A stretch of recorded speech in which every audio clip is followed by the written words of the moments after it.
North American stock futures back to the upside once again this morning. We're seeing a bit of a bounce back after another negative showing yesterday. If you remember, we started off very similar yesterday in positive territory, kind of faded off throughout the session. So we'll see what happens here.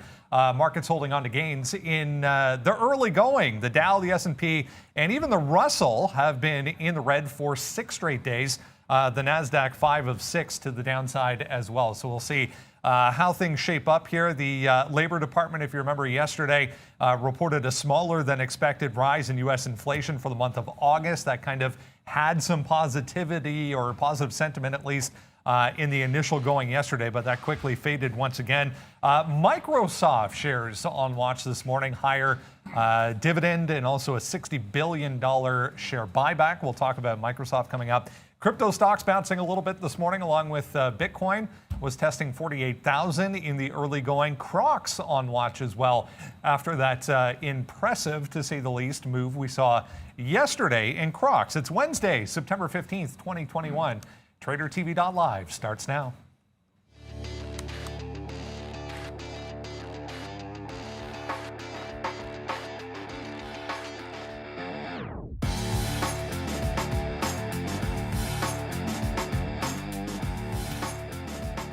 And there we go, as promised, pretty quiet so far for U.S. equities. NASDAQ leading 0.2 to the upside. The Dow and S&P little changed. You can see, as we mentioned at the bottom there, nice bounce back for Bitcoin and Ethereum, 1% for both to the upside. Crude moving higher today as well.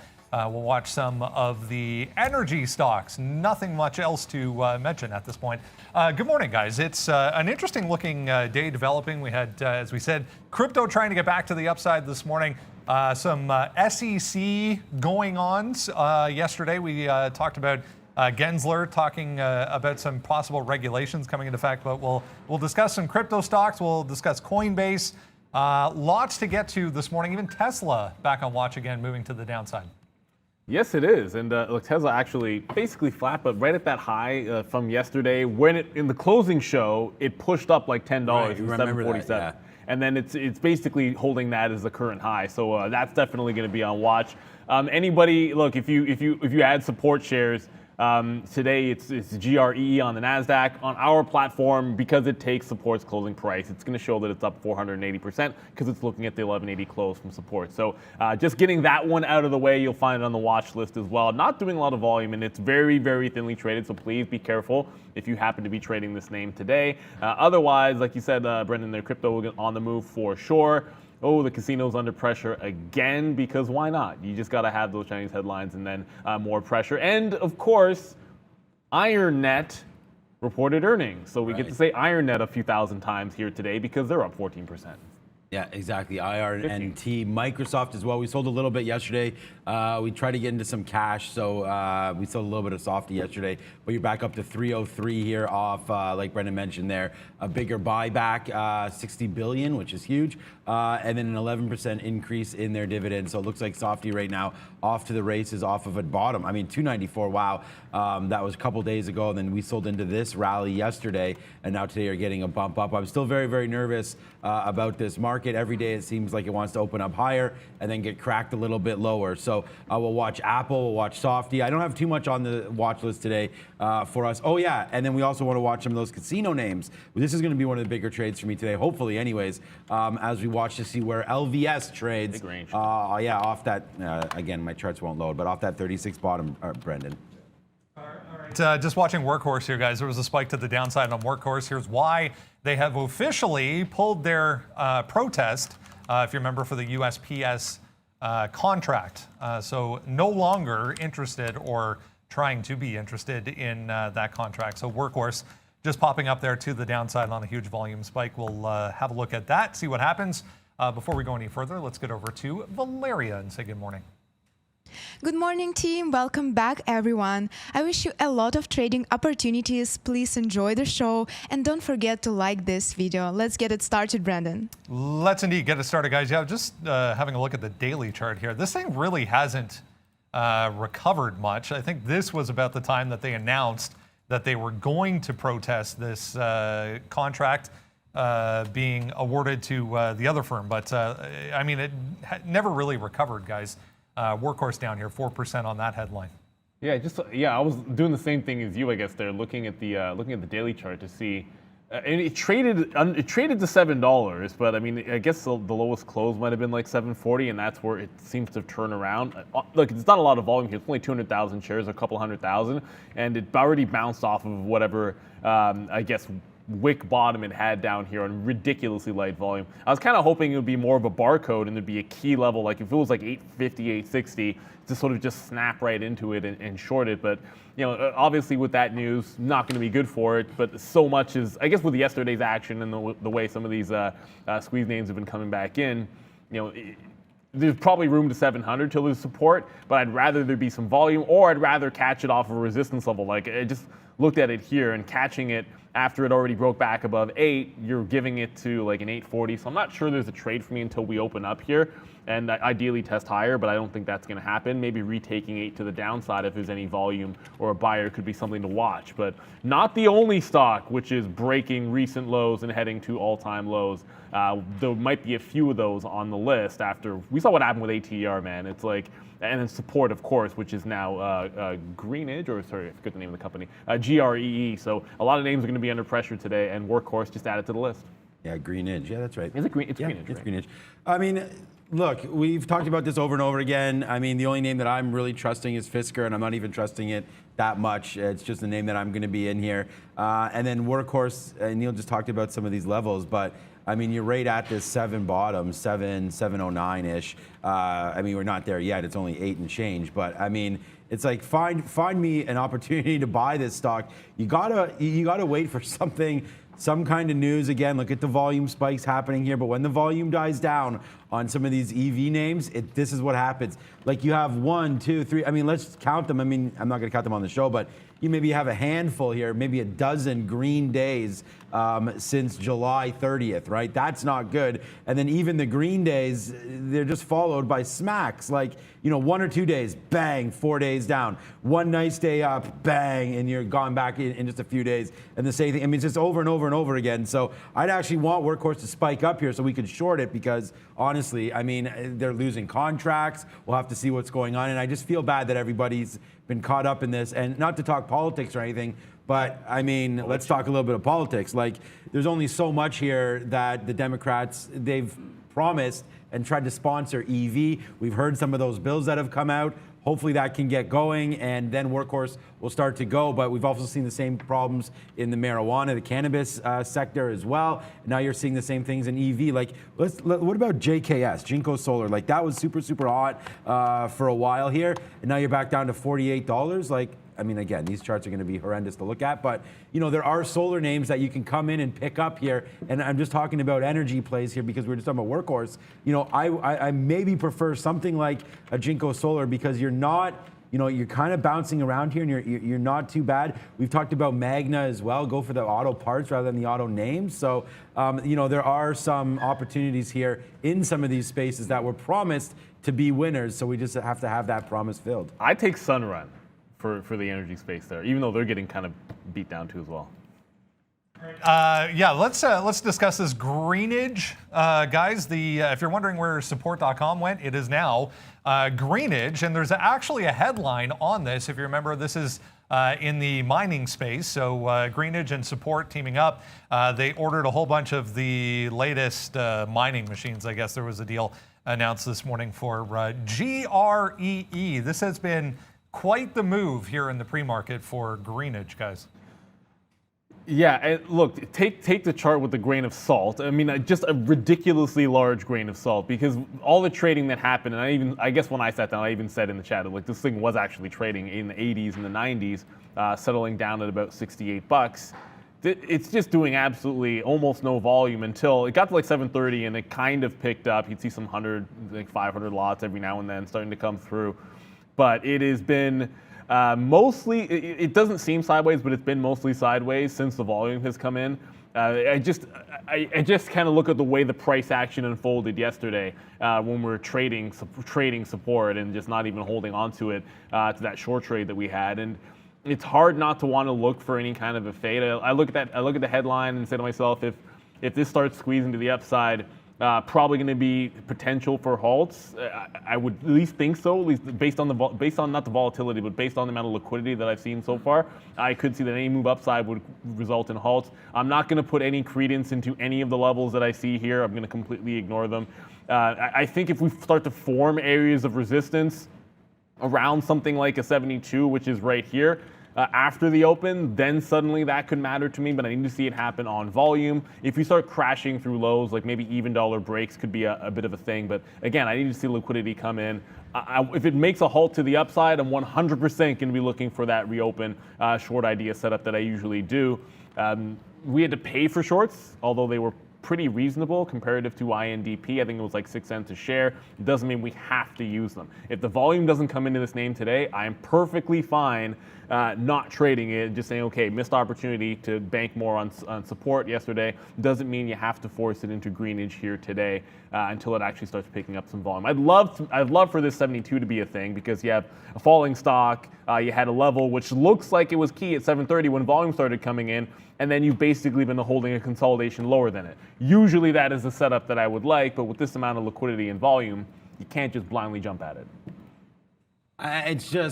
It's sad because again, I see the people in the chat here, and I feel bad because yesterday looking at actually we don't even get SPRT quotes. I don't think. Let me just see here if we do at all. If it goes back, I don't think it will. I have a hard time loading real stocks. Okay, it did load. Or no, did it? Anyways, yeah, here it is. Yeah. So we had a monster drop off the last couple days here, right? And then it was what 9 for 1. So it's not going to be good because even if you go 9 for 1, 11 times 9, right? I mean, you're up to $100, and then greed today is $67. So you're getting chopped another 50% down or so today on this name. You had nice opportunities to get out. I think the out was right here. We talked about that. I put it on the sheet yesterday, $17.50.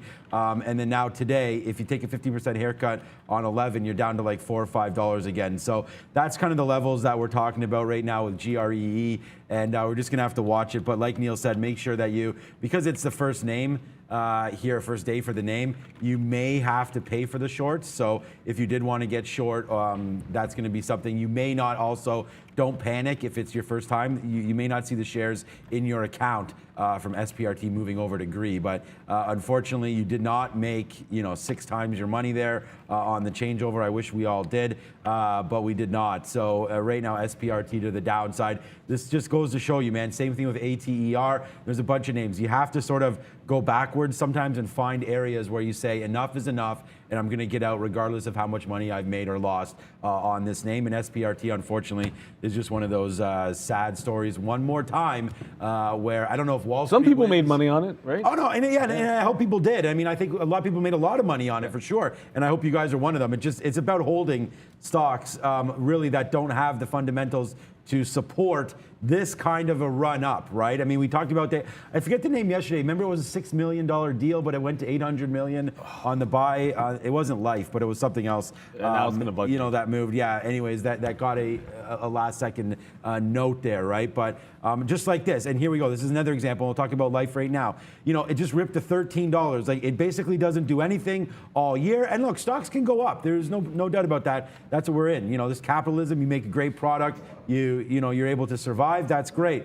But again, if we're long this name somewhere around here or even up here, you got to watch out for this 750 area. If you break back down through 750, you may fall back into 550. So if you're playing the game, sometimes you got to watch out for some higher backs where you can get out so that you're not holding the bag. Like, look, I'm holding the bag in a lot of things. Was holding the bag in crypto. Thank God that came back. And now marijuana stocks just continue to get lit up to the downside. So you can light those stock certificates on fire and smoke those as well, because that hasn't been a good one for some cannabis names. But there's just a little bit of a rant about holding on to some stocks, and we've all done it. I love this community because Samantha Caldwell, PYR. That's right. It was That's PYR. PYR is the one that we were thinking of yesterday that had it was a $6 million deal, and the market cap was over 800. So I mean, obviously, that was something you got to pay attention to here, guys. But like Sean said, just trade with caution. No one ever went broke taking profit. We say it over and over again, and it's really true. All right, a few people I saw mentioning this green sky, guys, GSKY. Goldman picking up GSKY for $2.24 billion. This is an all-stock deal for $2.25 billion, about $12.11. But this is a fintech firm. This is a payment, I should say, platform on the fintech side of things. So GSKY up big time. Speaking of halted, it's already halted a couple of times here this morning. Okay. Oh, did you say PaySafe? They bought PaySafe, a fintech firm? Oh, that's great. That would be way more fun. Thank God they finally bought PaySafe. Yeah, no, they didn't. So, yeah, we're still stuck holding that bag as well. So there you go. More bags being held there. That's probably the biggest one, honestly. I mean, the marijuana ones are bigger, but we've been able to trade in and out of those a couple times. GSKY, yeah, I don't know much about this deal. I did see some people, what's up, were tweeting at me, and a couple nice direct messages as well about a few of these names. But yeah, you know what? It's a fintech name. I think that should spike some of the other names in the industry here. Again, I don't know that much about these guys. Green Sky, I guess it is. They're GSKY, but we'll have to just figure out you know, where we're going from here. And yeah, a recent name. I was battled around 550 there for a while, then to get the bump up. So again, this is not going to be one of those like FOMO trades. The deal's done. It's going to be happening right now, and we'll wait to find out a little bit more about it. But I did note the volume today, 800,000 shares. It's upside there. If it's going to be an all-stock deal, then I mean, Neil can talk better about this. But yeah, you're just going to watch. Basically, you're just going to watch Goldman, which is at all-time highs or close enough to it. So no surprise there that when you're, you know, when your names, or sorry, when your stock is at all-time highs, it's a very good opportunity to do an all-stock deal because you know, you're paying up for a company, but at the same time, you're also got this bump up in your equity as well. So there goes Goldman Sachs to the upside. And please don't mind the wicks down to $24 there because that is, you know, just makes it look like a little waterfall. I kind of wonder if like 24 was like some kind of really gigantic level, like way back in the day in Goldman. That's why I charged for picking it up. But the green, like GSKY, it's going to be a 0.03 shares. So I mean, it's simply going to follow alongside with Goldman unless something ridiculously happens with rates, which isn't going to happen. And I don't know that there'd be any antitrust concerns here, which would, I guess, weigh further on it. But I'd watch for any divergence between the two stocks. Like that's going to be your opportunity. A lot of times that kind of a trade is pretty much dead when it comes to arbitrage because the algos take over that kind of a thing. But you absolutely never know. I mean, stranger things have happened. Again, I don't think there's going to be that kind of a trade here. But if for some ridiculous reason you were to see Goldman Sachs, why not? Goldman Sachs tanking or going to the downside with the market, and somehow Green Sky was holding up. Like there might be an opportunity there to grab like a quick short, or vice versa. I guess it works the other way too. All right, we had an IPO. Get out of the way. We had an IPO yesterday that wasn't exactly positive by the end of the day. It did have a nice bounce at the end of the day, but there's another one today, a very expensive running shoe company coming to market today. This ON Running, that is their site if you are interested. But here we go, $24 per share, 31 and change million shares coming to market. So 750-ish million on the value for this IPO coming to the NYSE today, guys, for ONON is the symbol. So, I mean, to me, this is basically what you're doing. I mean, we talked about going to the casino. Let's just roll the dice there and see what it comes up as, because yesterday we took SRAD, not knowing really anything about the company, just knowing that, you know, hey, this was going to be fun. It's an IPO. Let's roll the dice there. Yeah, Neil, I don't know if you should be doing that. Clackety, clackety, clack. Yeah. Hot hand at a dice game. I got you. You know Tron. Stamp. Yeah, everyone knows that there. Okay. Yeah, so we're going to go here and...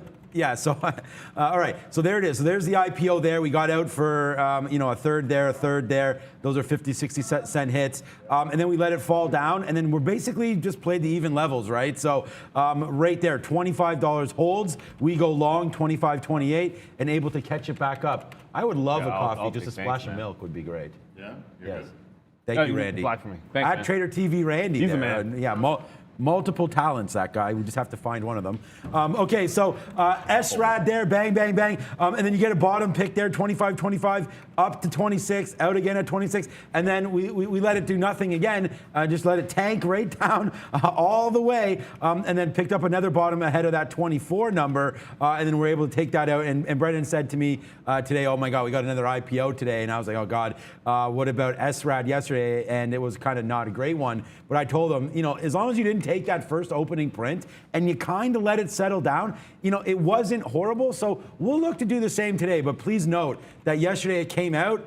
Yeah, what is ADA doing? Yeah, 250. I mean, I love Cardano. Come on. You know, yesterday it comes out at 27. We're going to leave it alone. So I'm going to leave that ON alone. Not that it's going to be a bad trade, and if you take the opening print, good luck to you. But I'm going to wait to see if there's some kind of levels like this that we can talk about. And on that note, SRAD, if you wanted to trade it, it did hold 24 yesterday, so you're at 25 and change right now. All right, I'm crazy. Sorry, INDP just sort of made a bit of a run here. It has a top at 13. I shouldn't say had because it hasn't really stopped yet. I took a little something at 13 even because not 13 even in front of 13 even at 1250 because why not get it a little bit early? So I got 1252. It just spiked up here on like random no volume and it just kind of got awake.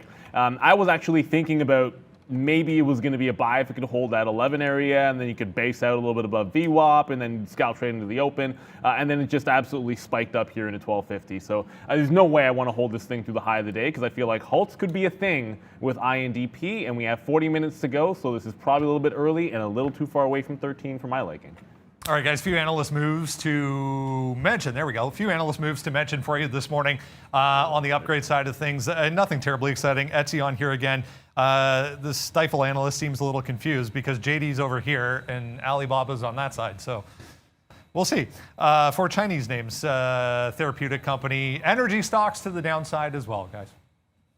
So that's actually not necessarily crazy because I had been noticing this as I candidly and everyone, you know, we talked about Alibaba all the time, but if my daily chart wants to cooperate here for a quick little second, like JD has fared much better in terms of how it's bounced off of the lows, and man, this stock INDP, like there's a monster battle being waged. 1250 here, it just cracked through, went to 40, then back in the bid, now it's at 1260. So there's clearly an action price here that I'm short. Whether or not it can hold up, we'll see. But JD has shown some relative strength, at least relative to some other names in the group. Alibaba specifically, which is much closer to recent lows than JD.com is, and I think that's maybe the reason. Well, I'm not saying that's the reason why, but I don't think it's 100% off base there. I wish I had, just looking at the chart, I wish I had bought off the lows JD instead of Alibaba. That's certainly not true, so I can't celebrate anything, but I guess it's not entirely crazy when you look at their two daily charts. Yeah, no, it's going to be bad, man. I mean, some of these Chinese names, I mean, I just keep saying, why not just go into FXI if there was something that you were looking at? I mean, this is a Chinese 100. Basically, it's the market cap, sorry, the large cap ETF here for all Chinese names. So they have Tencent in here. They have a lot of those names, JD, Baba.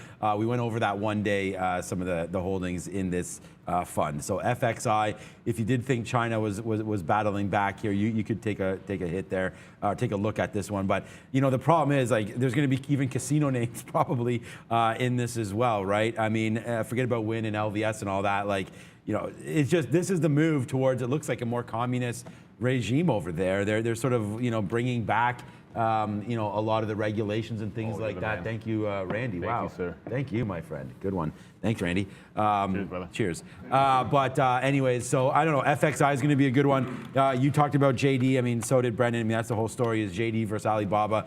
I don't know where the bottom's going to be. I mean, if you're in these names, I don't think you need to be in these things for a swing trade, but you are right at the bottom again. So if you wanted to nibble on something on Alibaba, I mean, I have to say this is an okay level. I already talked about it. I'm long at, it's in between 210, I'll have to check the price, but in between 210 and 220 is my average price now on Alibaba. I really hated the fact that I missed the breakout in the first place, and then all of a sudden, you know, the market just came right down. And this was a $300 stock before, you know, a lot of this started happening. That was about a year ago. So you're basically chopped down in half now on a major corporation where I don't think anything's really changed at all within the company other than the macro events that are obviously, politics. So politics. President Xi hasn't left China, hasn't even left China in over 600 days.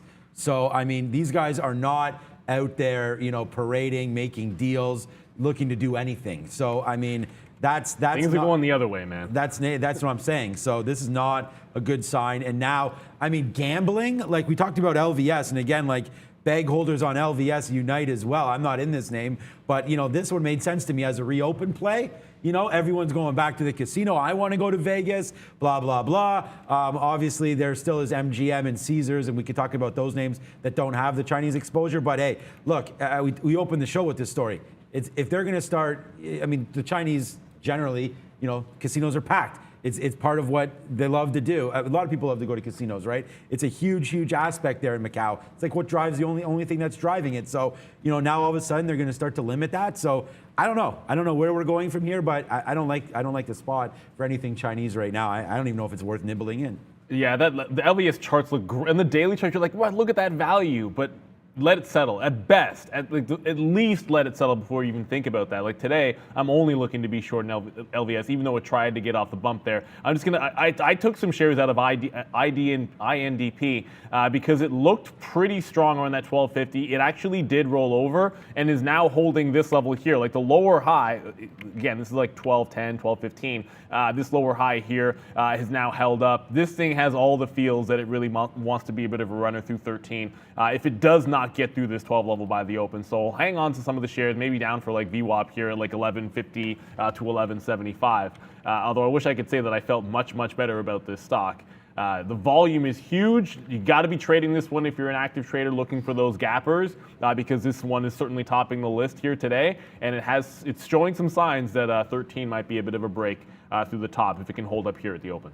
Yeah, they were awarded a patent for a technology platform that they have, a therapeutics company. But I was wondering why that move, Neil, was so drastic. And here's or could be a reason, anyways. 2.78 million share float on INDP. So tread lightly, to say the least, for that one. Let's get into what is moving around, guys, in the pre-market. If you are looking for our morning watch list, that is the link that you will find it at. All you need is an email address. Absolutely free to you every single day from us. Let's talk about Microsoft, Sean. We had a $60 billion share buyback program announced, and dividend increase for Softy. Exactly. I mean, the best just keeps getting better, right? We did raise some cash yesterday by selling a little bit Softy, so we are going to miss out on this 1% move to the upside here. But again, we are right near all-time highs of 306. I'm actually looking to fade this one. I didn't put it on the list today. To me, it's not a huge deal. They've been raising dividends for a very long time. 11% is still nice, but that's on the year, and obviously it's going to be released quarterly, so it's not going to be a huge move. But again, with the amount of shares that are out there, it is nice to get some cash back into the shareholders' pockets, and that's being done now with a dividend. And then you also get cash with the dividend, and then you also get Microsoft putting their own capital to work by buying back shares. So I mean, that's what we look for. You look for share buybacks, right? They had a little bit of a fall from grace, which is why we sold a little bit. Not a fall. You talked about it the other day. I think we started off the show about, did you buy the dip or whatever? Not this show, a couple of shows ago, and we were like, what dip, right? Well, I mean, there was a little bit of one when we almost got to VWAP here at 290. We got down to 294 for Microsoft. And I just, you know what? I really don't like September.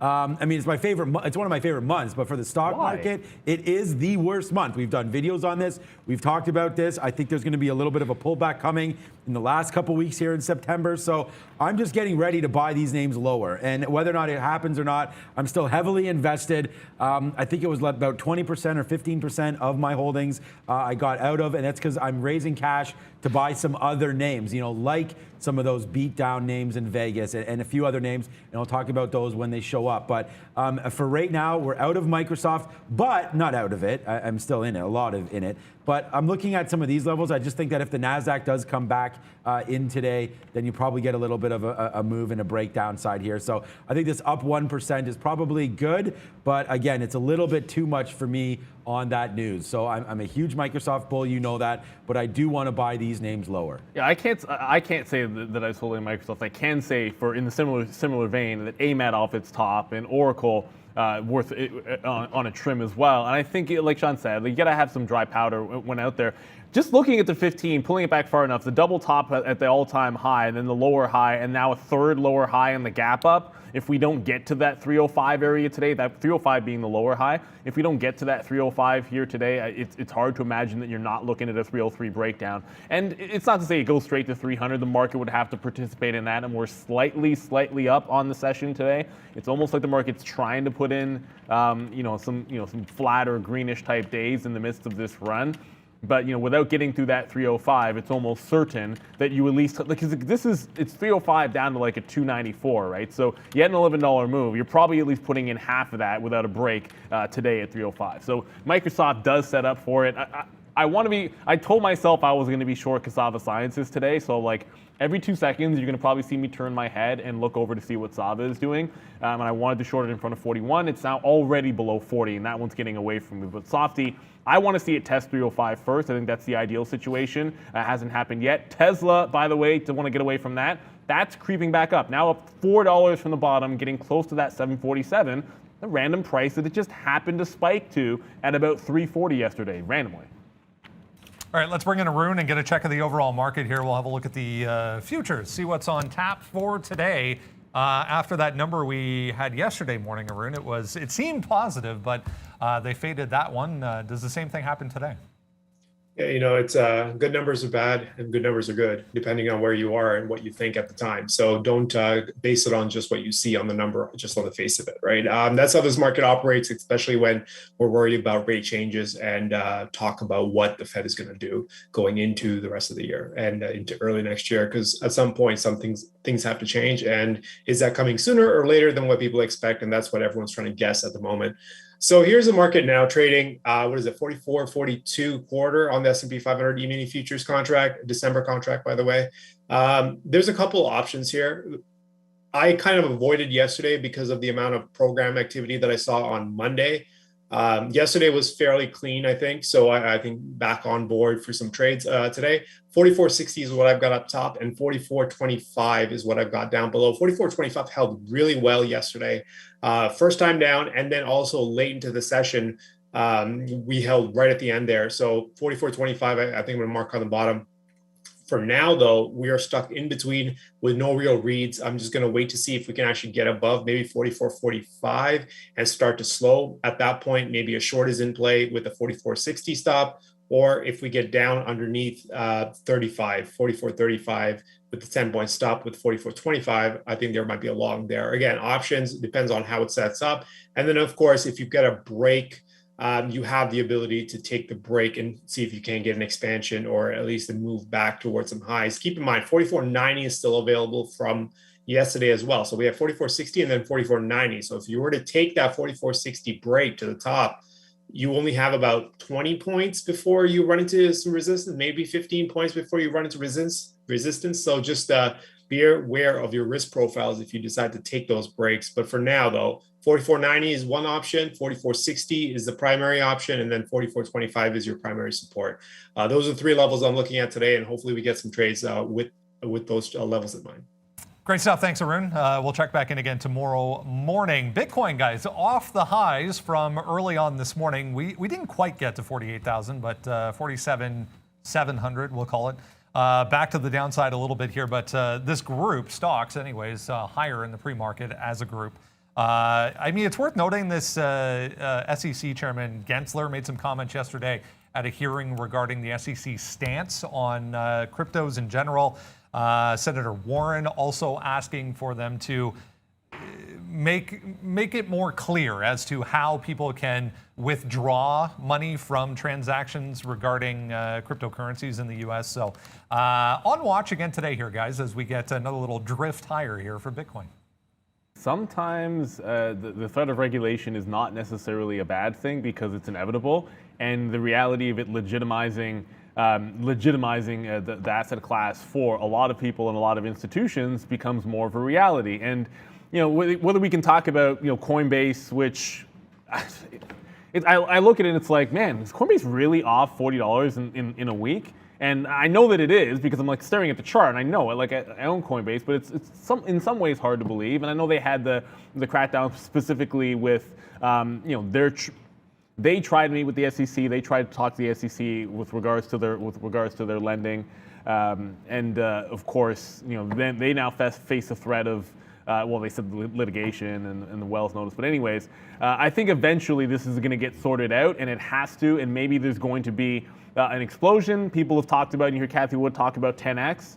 The math that you have to do, whether you're a person who believes that when institutional money comes in that's been waiting for further regulation, whether you believe in that side of it, or whether you believe in the side of the general size of the actual economy, and not talking about like the world economy, and then how big central bank balance sheets are, and how big money supply is, and if you think of it on the currency side, either one of those two ways of valuing the entire crypto space puts you in the range of 10x. And I think that's where some of the exuberance is coming in, because the more you talk about it and the more we stabilize at some of these higher levels, as Sean's going to show you, like the dips haven't been the dips recently. Like I certainly expected sometimes when you could go another 5% usually to get those 10, 20% dips. It'll be half that recently.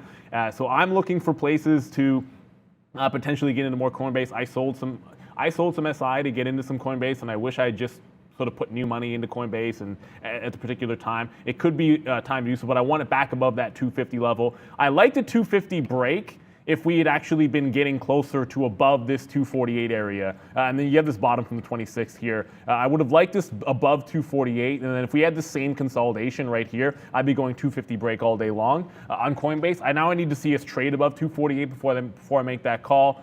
I think you have to be sort of long-term bullish here. It's hard not to be, and it's not surprising that I think we're getting a little bit of this reaction positively to the threat of regulation, because it's an inevitable one, which can be good. Yeah, I echo all of that. I mean, I think that eventually, you're going to have to regulate everything if it's going to have to get where we need it to be, right? We need this to be into hedge funds. We need this to be, more ETFs. We need more acceptance of BTC and Ethereum as an asset. I mean, let's just wait to see. Like, I hope they can classify it as some kind of an asset class here, and then even just say what the tax protocols are or whatever. I mean, this is the thing, and I'm just going to show you here. This was just, the 13th, and we had that panic from 47,000. This was El Salvador Day, I believe. Oh, no, it wasn't. This is only a couple days ago. Down from, 46,000, down to 43,000 real quick and real early there on that one day from 9:30 all the way down here in about a half hour. We lost about $5,000 or $6,000 there, maybe 4,000. And then since then, it's just been, a steady climb. Like, this looks like a great chart. And I just want, we've been saying this forever. I think you got to get used to Bitcoin prices being 47,000, being 30,000, being 50,000. And you can't think about it as, okay, I need to buy one coin. You don't. Obviously, if you're new to the game, you may not know that, but I'm sure a lot of us do. You could buy 0.1 Bitcoin. So all I would do is just chop off some of these zeros, right? And pretend it's like a $47 stock, and then just trade it accordingly. You can start nibbling into certain things. If you think it's way overvalued now, then obviously you wouldn't want to touch it. But I mean, on a daily chart, and I don't know if Kathy Woods, she's calling 10x, honestly, in 5 years, like, then we could all be retired. Every single person watching this show could be retired maybe on a 10x move, right? I mean, if you put in, I don't know how much money everybody has, but even if you put in 20 grand, that's a lot for people. So maybe not all of us could be retired, but the point is that if you put in 20 grand right now, and in 5 years that becomes $200,000, I guess that's not retirement money, but you're doing pretty good with that kind of a play, let alone maybe she's wrong and we go up even more than that, right? So I think you got to start to nibble on something here. She said 60-40 Bitcoin to Ethereum.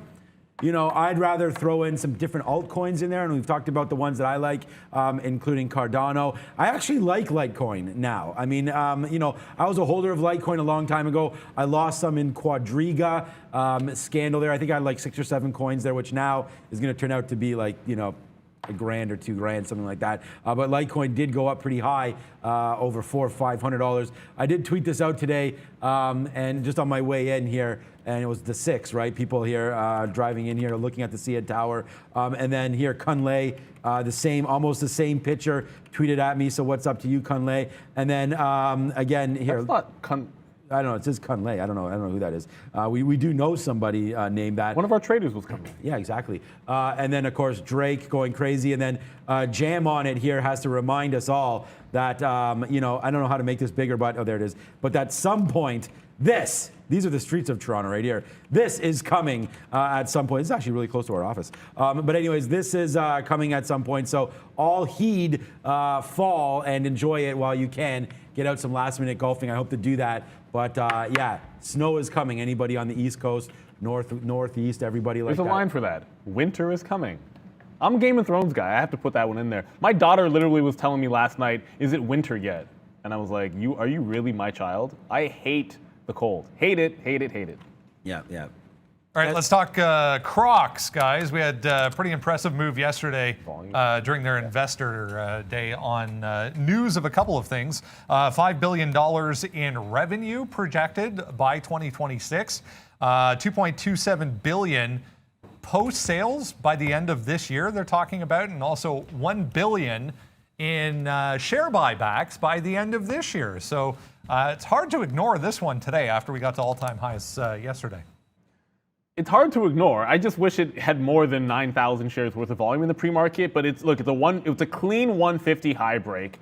It's only clean because it's holding above it right now. It did get up to like a 158 level. I'm going to go from this to the 1 minute chart just because that's the trading yesterday is going to tell you a little bit more than this pre-market nonsense here, which is on absolutely no volume. The top, you got a 158. You know, Sean was all over that top. Trader Prad, myself, we're all shorting around this 154 level. I like the lower high here, and I'm looking at 154 to 155 as a bit of a range. If it can't get above there, you know, I want to try like a bit of a rollover on any kind of a push to the upside. It's not to be like overly bearish, but you know, I just kind of feel like profit taking could be a thing or a theme today. I did try shorting it in the afternoon show around this 151 area, thinking it was going to fall through. It never really did. Held that 150 pretty well right up until the close. So you look at a breakdown at 149, 150, and there would be some room to run. I just don't love the risk to reward. 0% chance that I would ever trade this in the pre-market with the volume that it's done here. But I'd look to see if there's any kind of resistance on a spike up at 155. I'm not looking at the high, the all-time high. I don't want to mess around with that too much. I don't think there's too many stocks they're going to be making that type of a move today. And picking on the one that was the strongest yesterday would be crazy. But if it holds that lower high, I do like Crocs today. But the volume has to come first. And just to give a quick update on an INDP, because I feel like the stock is going to be a thing. Say my word here, I got out at VWAP. It held that 1160 area. So, I mean, it plays this entire range with the lower high. And if it makes a push, I'm looking for a break of the high, which right now sits at 1289. I'll go 13 break, but I feel like it's the kind of break that if that is not immediately jailbreaking to the upside, you might want to get out of it pretty quick. I might even have I might instantaneously put in a 1250 stop, like get long, 1250 stop. So if it just wicks right back in, then I'm not hanging on to it and holding the bag because it could halt in either direction, and I wouldn't want to get trapped in a halt in this. Yeah, no, neither would I. I'm going to put on, you're talking about INDP, right? Yeah. I mean, I'm trying to get shares short. There is no shares shortable right now. So that's, I don't know, take that for what it's worth. Okay, so shout out, and I'm going to give a big thank you to anybody that gives a super chat right now. Thank you so much to Tan. We'll give that happy hump day. Yep, we put that on our Twitter feed there. So happy hump day to you too, Tan. Thank you so much. And $5 here. Thank you so much there. There it is. Neil, thank you for all the smiles from Ashley. So Neil is the real deal, Neil. That didn't work when I ran for VP at our high school. It was literally my, I was like. Was it the real deal? Yeah, Neil? whatever, man. That's exactly why it didn't work. Like, Sean, we've known each other a long time, and no one even remembers that was my slogan. No. But I definitely lost, and I'm not gonna say anything about how I lost, but yeah, it didn't work out. I should have run unopposed like our friend. Right, yeah. Well, if you run against nobody, then you Our win. president didn't have to run against anybody. Yep, well, you went for the wrong one there. Okay, so 1270 INDP. I mean, only 3 million share float, right? I mean, that's what Brendan was talking about. I think it's even less than that, 27, 28, 24, something like that. So, I mean, this is going to pop like crazy at some point. And again, you know, just watch out here. If it fails, it fails. We have levels. I mean, that's the key part here. It looks like it is starting to come back to the downside, but just watch out here. Anything near 11 probably needs to be bought. I'm trying to get shares right now, so we'll wait to see what that's coming down. GREE coming down to $5. I don't know. I mean, we paid for shorts on GREE as well. Oh wow, geez, man. Should have just see. This is the problem. Like, this is SPRT. Like, SPRT yesterday was $90, right? Because remember, it was 11 times 9, $99. This stock was basically yesterday, right? So take this with a grain of salt. That has nothing to do with anything. But GREE looks like it still wants to go to the downside. This is just a sad story. And like, honestly, I don't know if anybody should be investigated for something like this. But I mean, SPRT was $80 or whatever it was, or $60 5 days ago. And then now today you're back down to like $5 on this name. So that's just like, It ain't right. that's it's criminal. It's not. Oh, thanks for the haircut. Yeah, I thanks for the love there. I did get a new haircut, but no one can ever tell. It's like when Neil gets a haircut, everybody knows everything. But when I get one, it's just like whatever. Oh, you're gonna get one tomorrow. Okay. Yeah, GREE, rest in peace. Isn't GREE? Ooh, look at this guy. He's always here. Randy. Isn't GREE?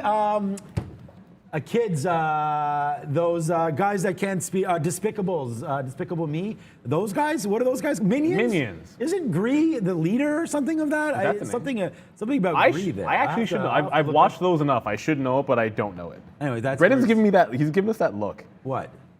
No, I'm messing with you, Brendan. I think it's, GREE. Maybe it's GREE. It's GREE. It's GREE. That's what it is. It's GREE. Yeah. Yeah, let me see what the kind of look Brendan's giving. Yeah, he's giving a little bit of a look here. I think it's because we're wearing the same shirt, Brendan. Oh, God.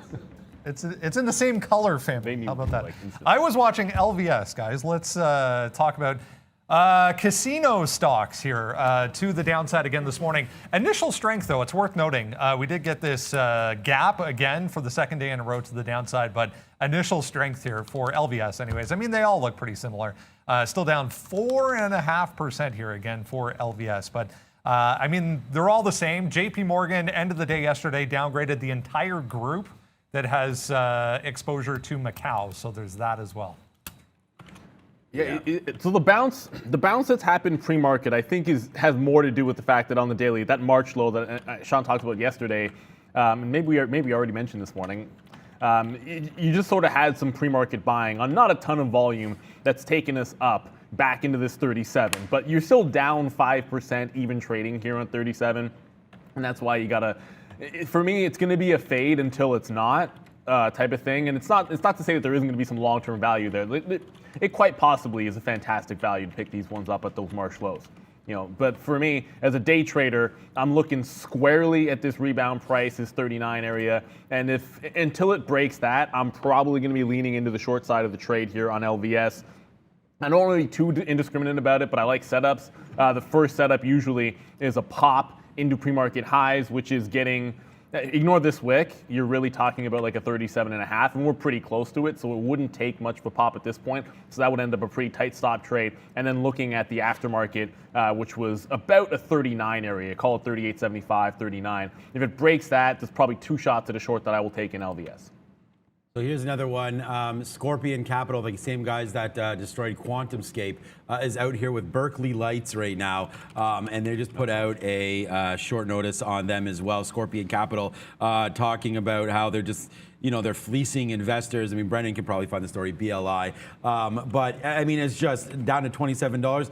And I was just talking about Wall Street. I mean, no wonder why. I mean, I've worked here now for 20-something years, sitting here trading and working with traders and offices and things like that with Day Trade the World. And like Neil mentioned there, had our own office, hired lots of traders ourselves, and now doing this. But I mean, like, this was a recent IPO, like last year, I guess, back in July. And sure, it IPO'd at 50 and it ran to 100, good.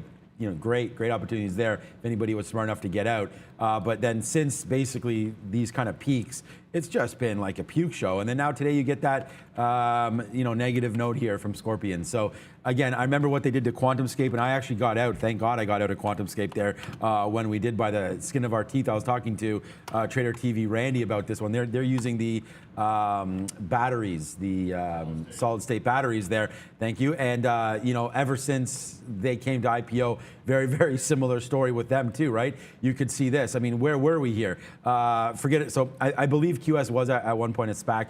Anyways, up to 120, 130, something crazy like this. Oh, Volkswagen, this and that, blah, blah, blah. So I got super excited and was buying some of this right here. right off this dip. So we came back in, we started to make bases. I mean, for me, this is the exact kind of thing I want to look for. I want to look for this all day, every day. I'll buy this. I mean, forget about it. If you just hide, basically, if we just hide from like here over, basically, right, and we forget about it, I would buy this 10 times out of 10 here. Dip back and hold, dip back and hold, dip back and hold. So we were long here at 40. Then all of a sudden, Scorpion Capital came out right around here, and we got out at 38. I remember the day clearly as day. It was right here on the show when I actually got out in the pre-market where we're allowed to. We got out of Scorpion Capital, or out of QuantumScape there, and I remember there was a little bit of a bounce back, but since then it's down to 20 bucks. So hey, whether or not we like the name now or not, this could be something that gets bought, but just watch out for BLI, and that just gives me an example there of what the last time when Scorpion came out. You see, like it's NQ. Look at my charts. There it goes. The last time this report came out, the stock continued to go to the low side too. So do your research here on Berkeley if you're invested in it. All right, BLI, little medical equipment maker, it looks like.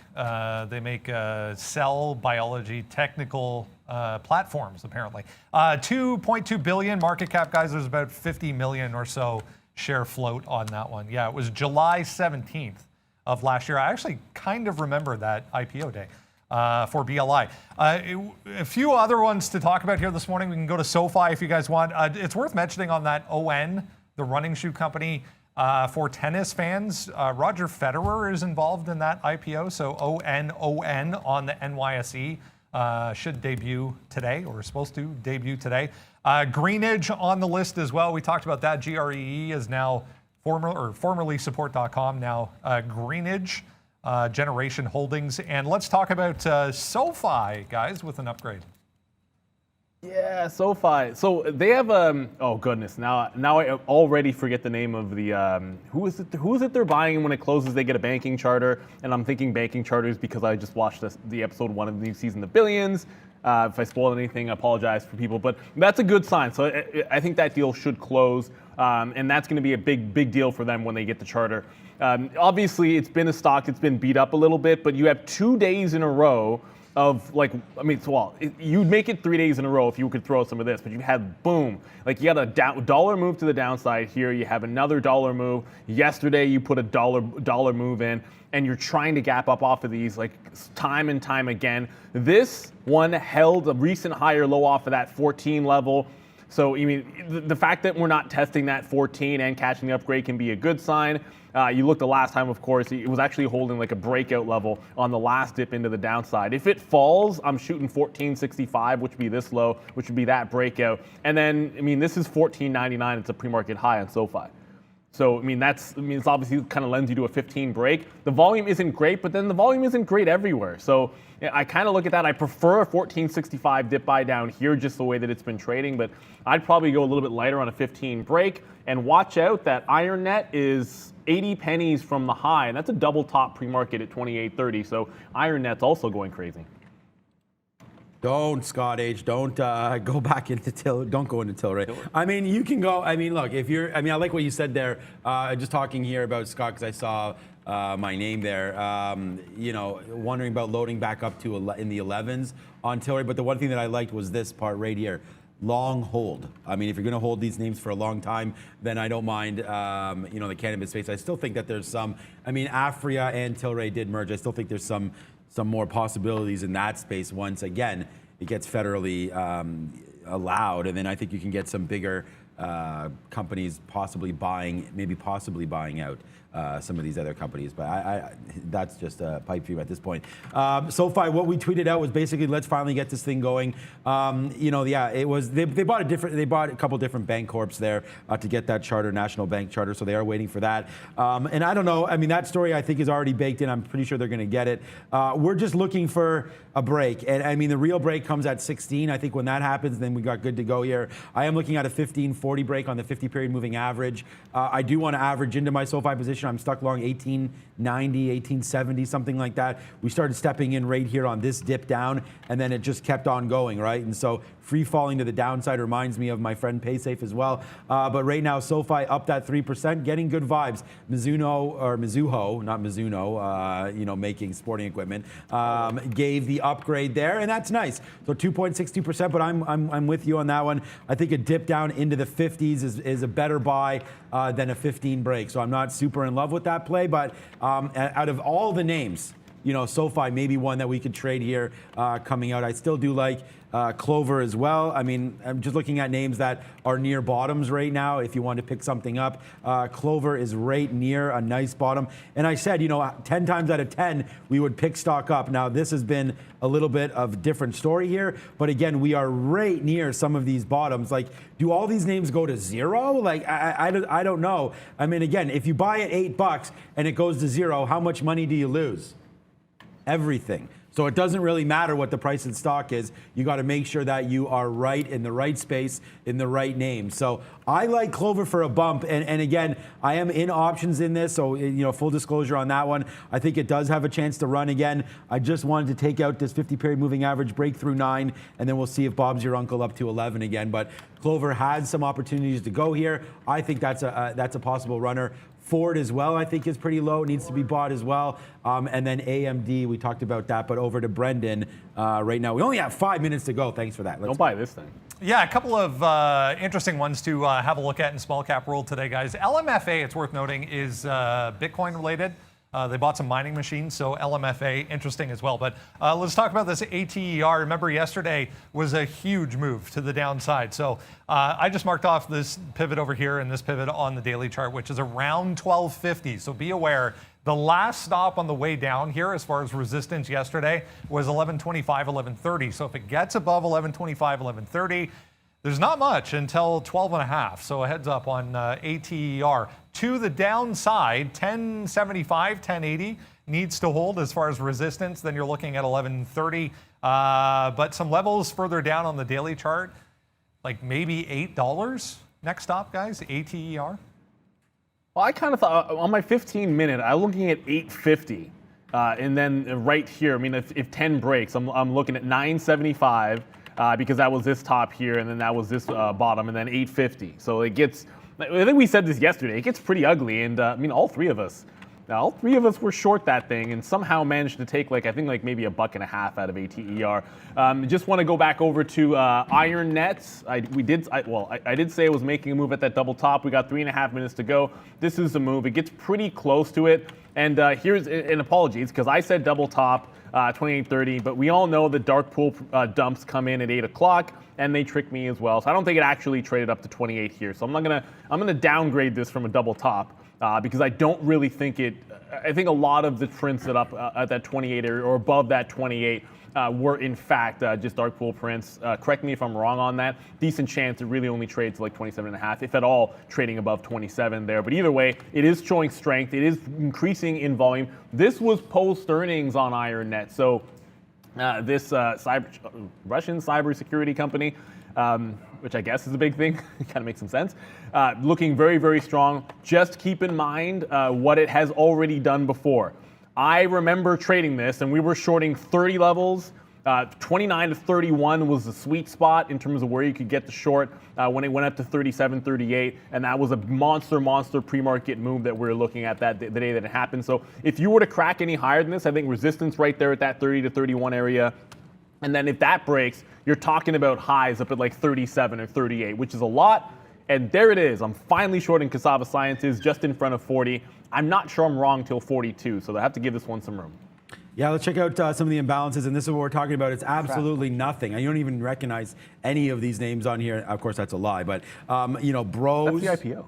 Yeah, exactly. ON is there as well. Bros is there. Both IPOs. Why is right there as well. We never talked about Bros. That should be an IPO today. Anyways, LYG, some United Steel there. Bank of America, Oxy. There's my LVS. Okay.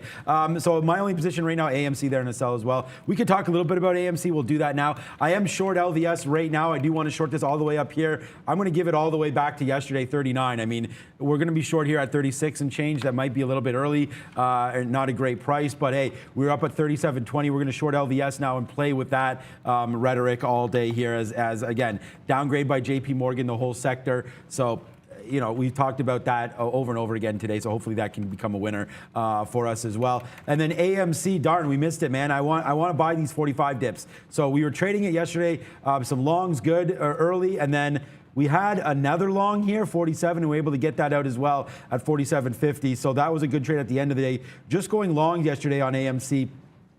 Trying to find some dips.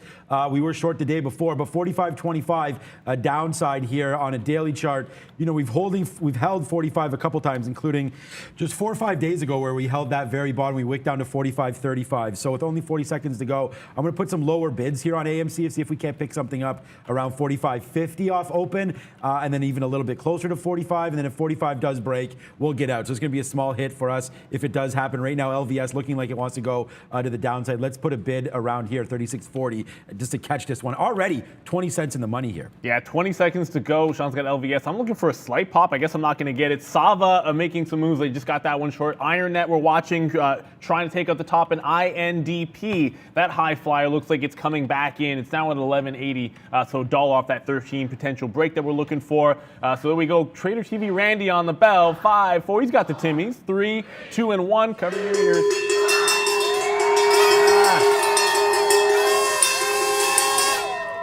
Yep, can't stop, won't stop on those things. Okay, so there goes LVS right now. We just got out at 50, a nice little win there to start the day. Let's just keep on rocking and rolling. Absolutely. Sava goes down about 50 cents or so. It's not a crazy move in, but I wanted to be short this one for sure. It just popped down to 39, now trying to bounce back in. If it takes out the low of the day, I would certainly cover some shares, try to get a couple of bucks out of it, but I'm averaging into this one if it gets up to that 42 range. GREE is not doing much of anything just yet, so I do expect that to get crazy. INDP is the other one going to be of concern.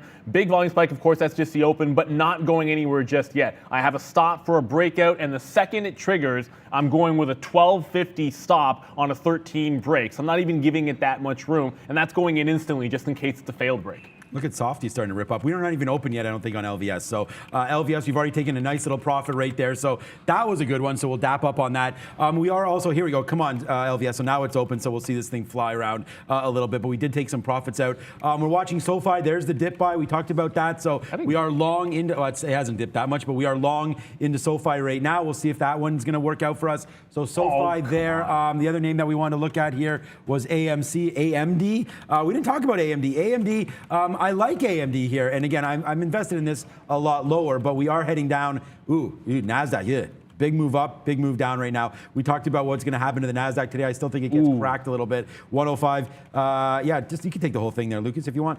Down to 105.20 or so, coming out. Some good support here on AMD. If we like the long, this should be taken right here. I just don't know if I like it yet. So 105 and change. Let's take it, and then we'll hold it against 105. Oh my goodness, this GREE. I don't know why I didn't just blindly short this thing. I know why I didn't, because I didn't know what to make of it, and certainly could have shorted it, but it's now down $8 since the open. 60 looks like a bit of a level here. Tried to spike up, so 60 certainly a level on GRE. Greenage, if it pops into there, I'd try a short in front. Maybe there's a breakout trade, but I'm not seeing it, guys. So let's see if we can't pop it off. Just in case something crazy happens and this somehow manages to get off its schneid, I'm going to go in front of that 60 level if we get a chance.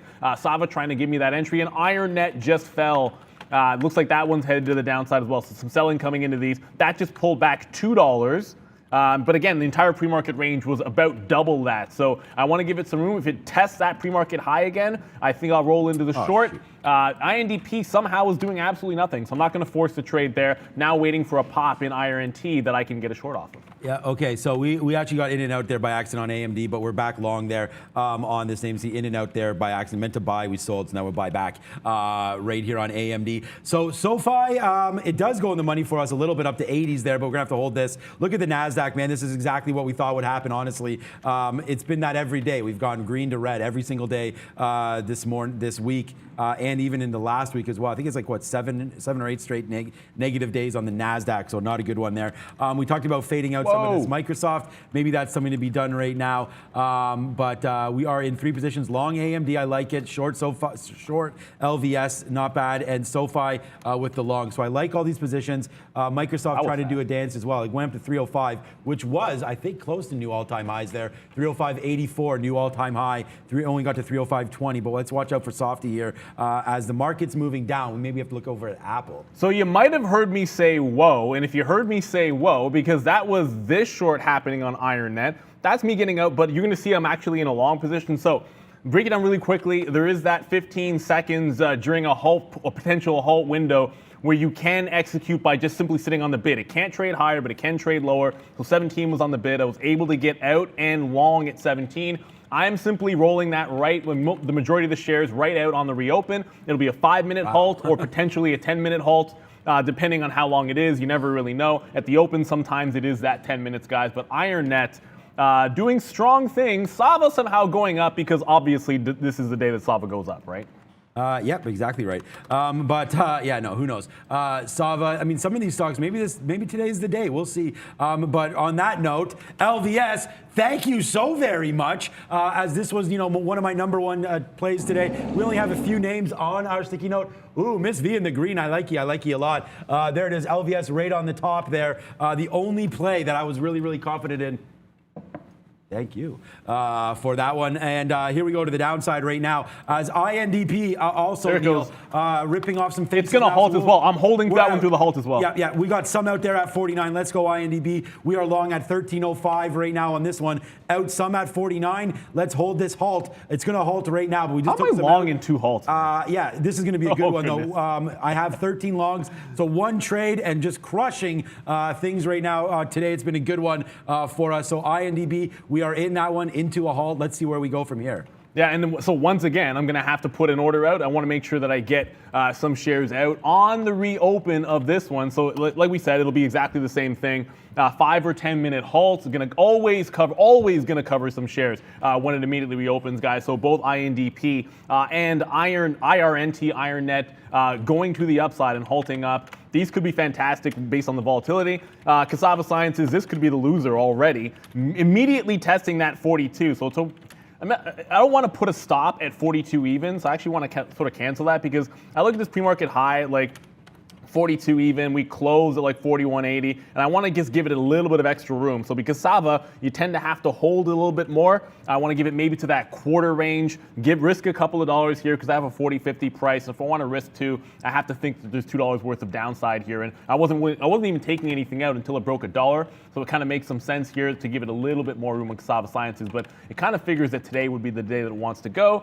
Came in here thinking short fields, and I'm long 2 halt trades and SoFi. So I guess you never really know what's going to transpire. Yeah, don't you like when that happens? Okay, so right now, yeah, SoFi long, good trade there. INDB, great trade there, I think. Anyways, and here comes AMC right back down to 45. So AMC, we took a long here. We waited for this trade. If we do break below 45, we got to get out of it. But that goes AMC right now. Not looking very nice here. It looks like it wants to take this 45 out. We're going to get out if it does do that. But give us something else, Brendan. Canon, guys, Chinese software maker, AI firm, CAN, down big time here. They reported actually pre-market, but just straight southbound on huge volume for CAN. CAN, wow, that's a big time wick to the downside for sure. Oh my goodness, I did want to fade Tesla. I don't know why I didn't get into, well, I mean, I know I was looking at some of these stocks that I thought could halt. They were moving a bit better. And there is that 747. I mean, it's just random spike into 747, pre-market high, and I'm like, let's fade 747 today. Do absolutely nothing about it. Tesla breaking the lows. If it pops off of 740, which has been pretty solid as a level, at least in the past, I'd look to see if we can't catch something in the 44 to 45 range to be able to get involved in this name. I said I would be in Tesla today. Clearly that has not happened. It's not an excuse, but the halt trades tend to take precedence when they start moving around because you gotta focus on them. I didn't want to get trapped when I was shorting over in IronNet. That's one that you don't want to get trapped in because you anticipated there could have been a halt. This LMFA just died like an absolute quail here, by the way. And it's essentially given everything back. It's closed at 450. If there was a bounce to be had in it, I suppose it would be at this range. But 8 cents from the close. Goodness gracious, Brennan, I hope you got that one because I certainly didn't. Okay, yeah, so we're going to short a little bit of softy here as it does approach all-time highs there. But we're going to wait to see here. Look, could it rally? Of course it could. We're going to hold this back up until about some of those all-time highs there. 305, we break upside. We'll average into this one. If the NASDAQ rips, we're going to be in huge trouble on Microsoft. So, let's just wait one more time near this 305. That'll be the last try for us. And then we'll wait to see where it goes. But that's going to be Microsoft. And yeah, by the way, guys, we had AMC right with our level. but we went the wrong way. We went long again there on AMC, but hey, man, a 30-cent hit, I'll take that all day on AMC as it's now dropping down $1. We got out of that one real quick. Real quick there on that. So as you can see, a nice little drop to the downside there, breaking through 45. There goes AMC. Yeah, buddy. Yeah, what happened? We just got the open on IRNT. It's a quick 30.40 we're able to get out there. So 29.17 was the halt price. I'm going to take some more. I'm going to take a few more shares out here in front of 31 if I can get them. It spiked to 32 and then immediately rejected. So I want to see if we're holding the halt price at 29.17. I'll throw my stop at 29 even just to make sure this can't turn into a losing trade. But so far, so good, prioritizing the halt trades. As there goes IronNet opening back up. It was like 20 seconds late, by the way. So I'll get my shares out, most of it at the open. I did hold on to some to be able to catch some out at 13. As long as it holds this halt price, I'm going to roll the last of these shares into what could be a potential other halt. Like remember on IronNet, this bad boy, this was that range. Remember I said 30 to 31 was the money spot, shorting it in the pre-market? That's why I just got out in front of 31. I should have said that first. If it breaks this, that high was at 37. I'll give it a shot to at least get to 35 as long as it holds that 29 even. Okay, so we're just averaging in, like we talked about Microsoft here, so let's wait to see where that goes. Good trade so far. We do have SoFi long, that's 10 cents in the money and still starting to go right now, so that's going to be a good one. INDP yeah, that just opened up 13.70. Yes, this one too. Yeah, that's a good one there. We'll see if it goes even higher than this right now. INDP, we did get out some, and now it's starting to run. This is going to be this is a good day already for us. Plan. Needless to say, same plan, different story. We'll see. Up to 14, a good little stop spot there for INDP. We're long at 13 here. Was that Brendan? What's up? This GREE, guys, is just amazing. Like, sitting here watching this thing, waiting for anything that resembles a bounce, and there just isn't one. There's no bid on this. Just straight down. It's been $10 and actually $20 now since we were talking about it right at the open. Like, just amazing for this GRE. So I should say, like, I've canceled my offers on this stop because it's traveled so far down now that if I were to get filled on the offer, it's probably into a halt, and there's no way I want that to happen to me. So INDP, just quickly, same plan. It was the breakout through that 13. My stop isn't at break even. My stop is at the halt price, and we're just letting it run at this point. So we just opened, IronNet just opened back, has opened back up and is retesting 29. INDP still has a chance to break 14 and go further. Sava is pretty... that's pretty weak. I'm trying to hang on to this short. I want to give it some room, like I said. And then this GREE, like I wanted to be trading this name today. Whoops, why is this not flipping? I wanted to be trading this name today, but you cannot force these things. Of course, as I try to flip, give me. I mean, there it is again. We'll just take another win there as you're flipping away your charts. Microsoft, a nice win, man, taking out that bottom right now as the NASDAQ continues to fall. We talked about this, man. Look at SoFi. Hell yeah. A little bit of diamond hands on SOFI right now as that one's starting to go 20 cents now in the money. Let's offer some, oops, that's the wrong stock. That's still Microsoft. Let's offer some 90s. I mean, that's a big rip right into this level here. We may be getting a little too greedy with 90s, maybe. Let's just punch out some right there at 88. And then we'll wait to see what happens now going back to the upside here for SoFi. So it's a nice win for us. We bought and picked that one. And again, the only names that are on the list here today, guys, LVS, that's the wrong list. LVS, I'm throwing stuff everywhere. LVS, SoFi, AMC, and AMD. So we lost on two of those, but we look to get back into AMC at some point there as that just keeps on falling down. So far, so good here, though. Today, a big day so far. Yeah, I'll go congratulations. If you got the break in either one of these haltish stocks. The INDP just came back through the halt price. So again, 13 break, I'm out. This, because I got it before the halt, even like my trigger out is still going to be a winner, guys, even though I sort of got out the last shares there at like 13.28. I want to go over to, it's not just INDP, but IronNet also broke down that halt price. This one I did have the reversal at 29.17. So the last of the shares here, the last 10% I'm going to lose on, but that was a pretty big monster winner. I guess it does not go all the way to that 35 to 37 area. But remember, we did open the show when talking about this stock, telling you all about that 30 to 31 range that I know Brendan was shorting it. I was looking at the same thing and shorting that same price as well on IronNet. So there was reason to believe it could stall at 31, which is why we got a bunch of shares out there. Brendo? Yeah, what a thinly traded stock that was. X, guys, US Steel popping up here on volume. So far, so good for X today. Just took out the high there, 25.50, a nice move, 4.8%. It's only 25. Yeah, I agree. I mean, someone there said that halt trading is just kind of, just gambling, no technical still. I mean, I agree to some point there as well. Affirm is ripping. Yeah, so let's go. Only let's it just keeps working. Yeah, exactly. Let's go over to Affirm here and see what's happening here. 110, 110.50 or so. Yeah, I mean, it's ripping off that same bottoms that we talked about a couple days ago, 106, 107. So watch out for that one there. LVS still 21 cents in the money. It did go low. We got a nice little tick down there when it went to 36.30. So we have four positions on right now, and they're all nicely in the money. So we'll wait for this one. INDP all the way back upside again. So here it goes, man. Let's just keep on ripping this one to the high side. We're still in that. SoFi still 6 cents. Microsoft now 45 cents in the money. We've already rinsed that one.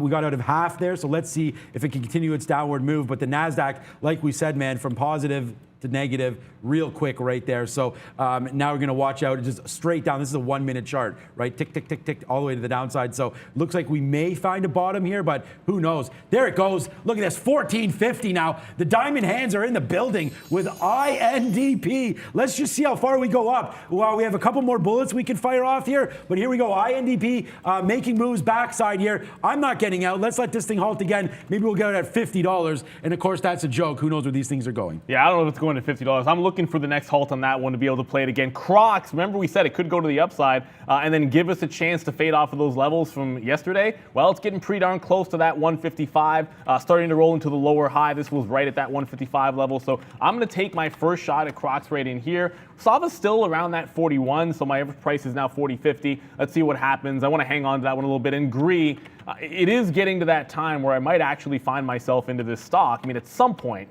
if this goes up, I might take a shot at shorting it. If it was closer to 60, I'd like it, but it just bounced $5 and it looks like it didn't even move.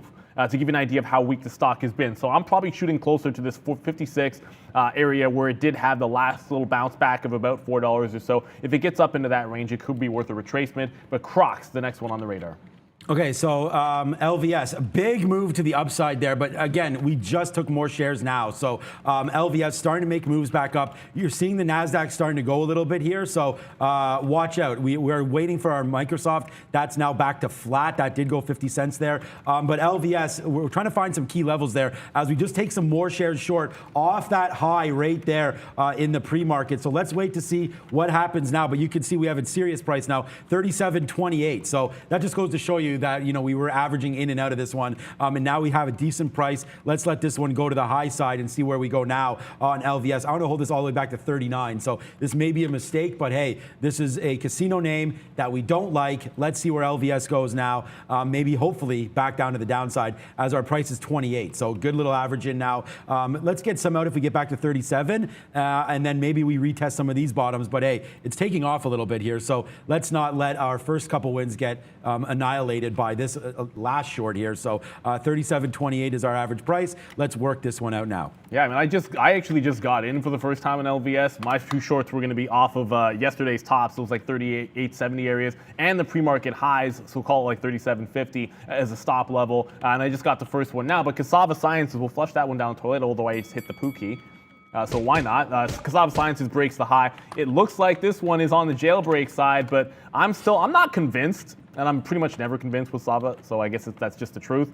Even if we get back up to this range here, this is going to be a bottom at 44.5. You have a lower high at 44.5. I'll take another shot at Cassava Sciences if it wants to go into that range to the south side. I haven't really done anything with SoFi after getting the dip buy. We liked the dip because of this, the lower high. Put in one of those, it's not really head and shoulders, it's kind of the reverse of, I guess, head and shoulders. But if it wants to make this move and hold this level, you're going to get right back into that 15 resistance. And if 15 was solid for a break, well, then I think it's reasonable to take profit in front of it on any kind of a long trade. So I will go ahead and do that. I got out of my INDP. It just got to $15, and it did actually hit and break 15 even before pulling back in. So technically speaking, you do have a bit of a failed break that just occurred on INDP through 15 even, though it's holding up rather nicely through that trade, guys. So it still looks pretty strong to me. IronNet is not the case. That's on the New York, of course. IronNet is not really holding up as well, so that was obviously a fantastic out. Just wish I had found my way into a short when it retook the whole price 29 and immediately faded through. So IronNet headed southbound rapido. Okay, so we're going to get out of some SoFi here at 86. Again, we took that initial dip buy. We talked about that early, so we're going to get out of that one. INDP, it's still in this one, 1480 or so. Let's see if it has one more run in it. 1450 is a good stop spot there, so we'll see if it has that one more run. We're just in this one time right there on that high break, right? So we're still long at 1305, but it is looking like having some problems here at 1440. Let's go see what Brendan has to say. Saw this one on the upgrades and downgrades board, guys. Southwestern Energy, JP Morgan cutting their price target on SWN. But look, nice move here, 4% straight to the upside. Oil higher on the day, guys. All right, there we go. We take a nice trade there on INDP. Comes all the way up. We get out at 62 there. So now we're just holding one spot left. So 20% left. So 20, 20, 20, 20, all the way to the upside. And we're going to have to be as, do as we preach, right? I mean, and that's the part of it, is that I don't want everybody holding these things forever. But this one does have the motivation to go here. There's almost no shares. It's all, timed right. So let's wait to see if that happens, guys. But we're out there, 1465. Now we can't lose. Obviously, we couldn't lose anyways on this trade, but that's a good one. We'll hold the rest back to this 1305 and give it up if it does go. But what's up, V? Hey Sean, Virgin Galactic flashed at the open. Now stock looks like going back to the upside. Could you guys take a look at SPCE for us? That's hilarious. I just noticed that when, of course, SpaceX with their real space launch today, civilian space launch today, actually going into real orbit. So that'll be fantastic. I'm a kind of a nerd, so I kind of like it. But we broke that level that we've been holding on to, and I say we, the stock has been holding on to for so long, that 2385 area. Broke it convincingly here today. If you go back on the daily, you're going to look at like a 22 level. Let's throw out this 2350. I don't think that's going to come into play here. I think it's more interesting that we finally broken 2385 and are trying to get down to that 22. So if on the idea that you're going to be fading it, I know I tried this to short the first time it did this, and then it held that same low today. I don't know why I wasn't looking at that bottom. I know why, because I was trading those other names, INTEP and IRNT, IronNet. If we can get back into those lower highs, target entry range for me would be shorting this bottom from 2 days ago. That'll be on Monday, 2365. And then you look at that cluster area at the bottom here, about 2385 to 24. So that'd be a target entry for me on Virgin Galactic. We've been waiting for it to get down here. After missing out on the break, I don't necessarily want to chase it too far, but certainly one that I was saying I'd be southbound in below these levels. And then if it ever gets down to 20 and breaks that, I think there's going to be a chance to buy that one and then wait for when they finally get some positive catalysts. Okay, so we're going to do something a little cheeky here as we shorted Microsoft at the high side there. I just tanked down to us. Bang! Yes, sir, man. It's a couple chicken dinner winners here for us today, man, on Softy as we go short, and just cash in on these shorts right now. And again, it's my disbelief in the NASDAQ really that started all this. So that's sort of where we are right now with some of these plays. But we don't really like what's been happening, so that is what that is right now, a short on Softy. We don't love those trades, but hey, we'll make them now. We're 80 cents in the money on it, so we will make those trades. Okay, LVS, we did take another short here. We're getting very close to figuring out what to do about this one now because it's just straight to the upside here. LVS makes those bottoms. We did cash out, but right now it's a losing trade for me because I'm holding on to this. So we'll have to do a little bit more work here on LVS to try to find some levels. Obviously, the daily chart's not going to give us anything because we've just tanked hard. Where is my 10-minute Oh, chart? shoot. I'm sure I'll hit this one for you because the dip buy and SoFi, which I know we both liked, that we're on the same levels. I was closer to that 60 level before I had to reprice when I realized again it bounced like 2 cents above my dip buy price, so I was able to get 69s. But it's both giving me the profit in front of 15, and then it broke 15 by 1 penny. So I did get the long trigger in as well. So it's a new trade for me in SoFi, the 15 break from earlier. Brendo, what's up, bud? I just saw Roblox struggling today, guys. They looks like forecasted lower monthly bookings today. So RBLX on volume to the downside today. Trying to hold 80 though, key level for Roblox. Yeah, we did talk about that BLI. I just heard out of the side of your mouth there. Deal under your breath, I guess is the right way to say it. Yeah, down 12. I mean, it's not really.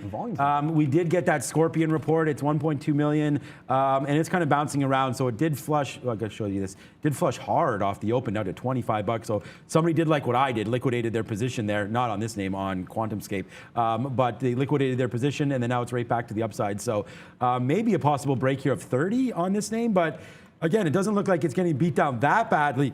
Excuse me, but there is that report out there. So watch out if you're trading BLI. Just check the news before you do anything. And so I said there'd be two legs for me on Las Vegas Sands, and this is about to happen rather quickly. The first would be that at the open, roll into the pre-market high trade. That's come and gone for me already. And then the next push, and I'll pull up the 1 minute chart just so you can quickly see. This is like the recovery support at 38 even, and then you have all the way up here at like 38.75, which is a wide target range. But it does start at 38. It just turned. Oh my goodness! It actually just turned at 37.96.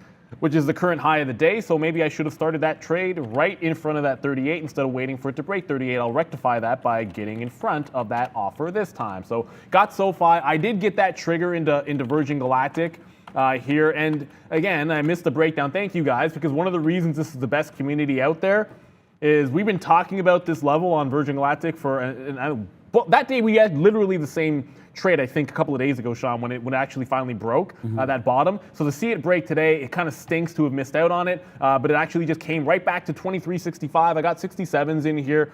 I want to be short this one at least back into 24 if we get a chance, and then see where it happens to go down. The market, I mean, it's a small recovery, maybe like 10, 15 points on the NASDAQ. I don't know that the market's doing too much to help Virgin Galactic here, but I guess maybe people seeing a better space flight with SpaceX is causing some trepidation here with Virgin Galactic. Certainly possible.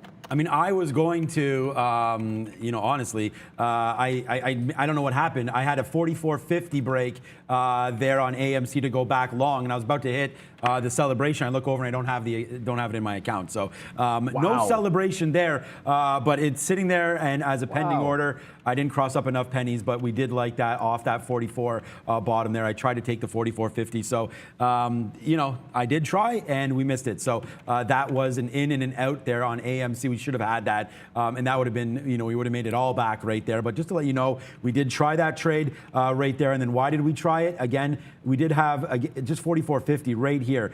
It tried to go, drop down. I liked it the second time through, and we missed it. So I don't know what the level looked like at that time. Maybe we'll have to do a little tick replay there. Why did I miss that? I do not know, but we did. Anyways, AMC, we missed that one. Here, comes right back in. I've canceled the order now because I don't want to sit here and get railroaded when it comes to the downside, but I don't mind watching this. I mean, it's going to be on my radar, obviously, as we go. So, okay, good trade here on SoFi, up 30 cents now in the money. Neil just talked about that. I didn't take the 15 break, but we'll just wait to see where that goes from now. SoFi nicely to the top. We need to get a piece out there if we can. INDP, still, man, yes, sir.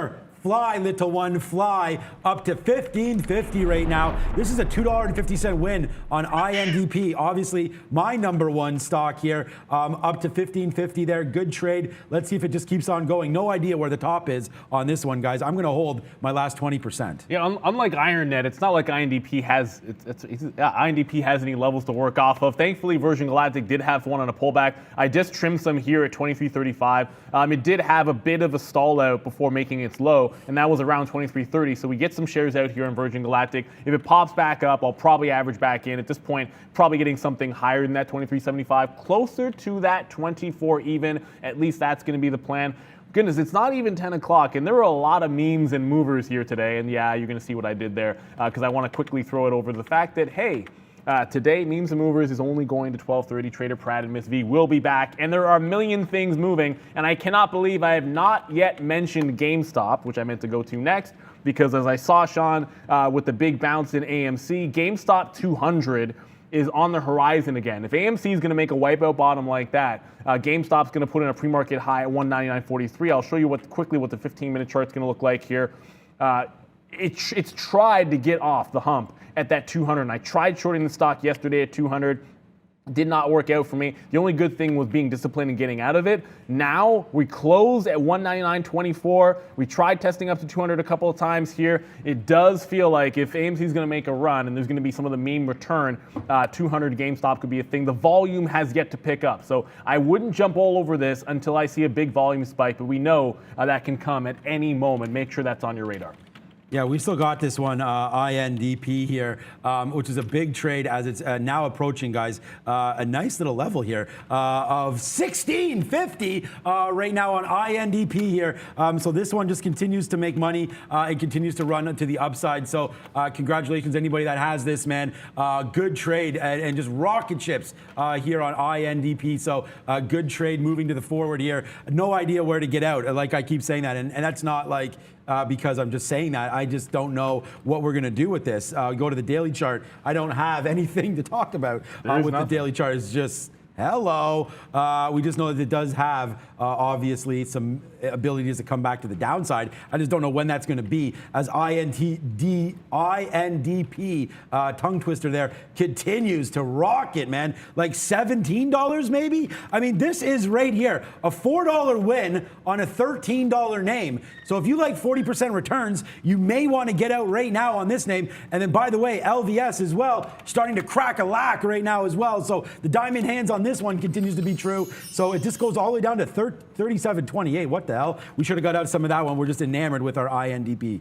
Yeah, I'm looking for that. It has somehow resisted halts, but we'll see what happens because I'm looking for that one to halt. It looks like it's trying to halt right now. I'm not going long side on a halt this high, right? Dangerous. So, yeah, like I'm only when I take that long on the breakout in this case in an iron net, we took the halt long on the first one. Like that's to me the first time and usually the only time I will take the long is going to be in the initial breakout. After that, the halts are going to be opportunities for the reopen and then short kind of idea. So it halts at 17.19. The usual plan of action here is you want to see it open up. Ideally, you'd have a level to work with on the daily chart or a higher time frame. In the absence of that, your only out becomes either an obvious round number, 1750 or 20, or the potentiality of it actually opening lower, which I'm not sure is going to be the case. Then use the halt price as your out. Yeah, that's horrible. The potential for the halt price to be your out. And if it opens lower than that, then the halt price becomes your out. That's 17.19. Maybe you can give it to those quarters. It is now 10 o'clock, and that means it's time for Happening Now with Brendan. Bye-bye. Hey guys, yeah, lots of excitement. Individual stocks, where to be today, because as we look at this board, pretty muted action for the overall market to this point. The Dow leading 0.3 to the upside, S&P not far behind, but the NASDAQ back in negative territory here for tech stocks. You can see today the Russell holding on to a slight gain. We are slightly higher here in Toronto as well for the TSX. Couple of things we mentioned in the pre-market. If you joined us, all-time highs yesterday for Crocs. It's trying. Volume a little questionable, but it did give you a trade here, 152 to 156, trying to kind of hold top end of the range for Crocs, but needs some volume to come back in. Coinbase was another one. We were mentioning some of the crypto names, not really doing a heck of a lot. This one basically stuck within the range from yesterday. Still positive, though, for Coin. Guys, back to you. Talk about coin. We'll do this, guys. You want it? We'll spin it. Okay, because I mean, right now we got a lot of money on board right now, and it's just on board because we haven't gotten it out. Microsoft, $1.40 now in the money on Softy. Great shorts, great opportunities today. Just takes out that 302. We talked about that with a failing NASDAQ, where we like that name right there. You also got some money on SoFi, as that, I mean, today's going to be a hard one to pick the trade of the day. SoFi is a great one on that dip. Man, we talked, yeah, it'll be INDP, but I mean, for me, there's just so many. I love that Microsoft trade as well, and I actually love this LVS trade as it's starting to come back down a little bit for us. You know, we are now well in the money. We don't, with the only negative stock, well, we do have AMD on as well. AMC down back now down to 44.50. That was a negative name for us as well. I'm trying to bid out some of this LVS, man, as it just ripped up. Now it's coming back to the downside here, so watch out for some LVS. And this Softy trade, I got to get it out at some point here. This may be a good spot. 303.40 for Microsoft, 303.50. Let's get out at 303.50 if it comes through. Just make that dollar and then run away from this name. The NASDAQ could rebound here, so you know we want to make sure we put some money in our pocket on this, especially a name that we love like a Softy there. Yeah, 305. 60 or so, a good level to get out here on Microsoft right here, 305.60. So we'll do that, and we'll get out of some softy. But hopefully LVS can continue to go, SoFi can continue to go, and then we're just waiting. INDP, like we've mentioned, still not open yet.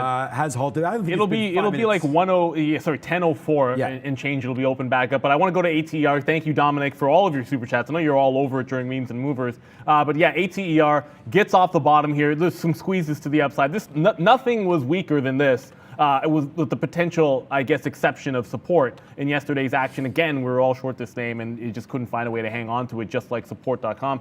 But it's right back into what I think are some key levels. If you want to go here to this little wick bottom, 1150, there was a bit of resistance here at 1150 before breaking down right in the beginning of the closing show. So 1150 is a bit of a big level. If it were to break and hold, it just did a failed break through 1150 with 1155 top. If it were to get through that again, you're now looking at about 1275 or so, if not even 13. So I like failed breaks, which is why you probably just saw me get into a short. So I didn't take it in front of 1150. I let it break 1150 and then see if it takes out the high. And once it does that, it's a tight stop. It's almost like in and out.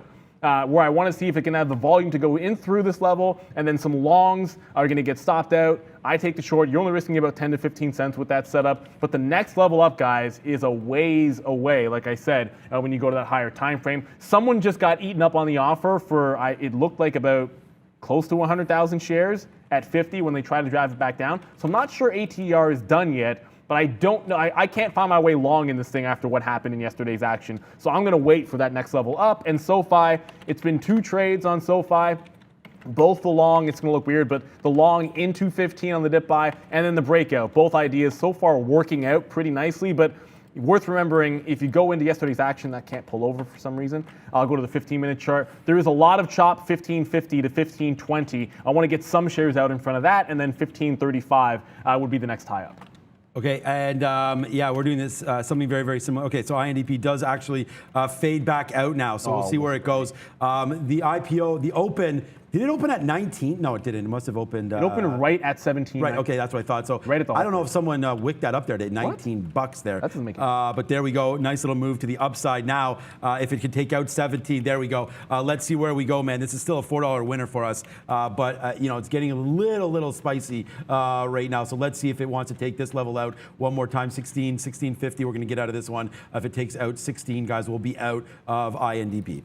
Yeah, that was that wick kind of threw me off my game a little bit there because it looked like it opened lower, which was the plan of action. And again, it has to follow your plan if you're going to make the trade. But I talked about if it could open lower and then use the halt price as a bit of an out. It wicked up to 19. I don't know if that was real or not. And then just to a T, it held that 17 even. I got psyched out a little bit. If it gives me a chance at a reasonable entry point, I'll go ahead and try and do it. But you can't take, to me, you can't take these trades without a plan of action. And there's only so far that I will chase it risk to reward.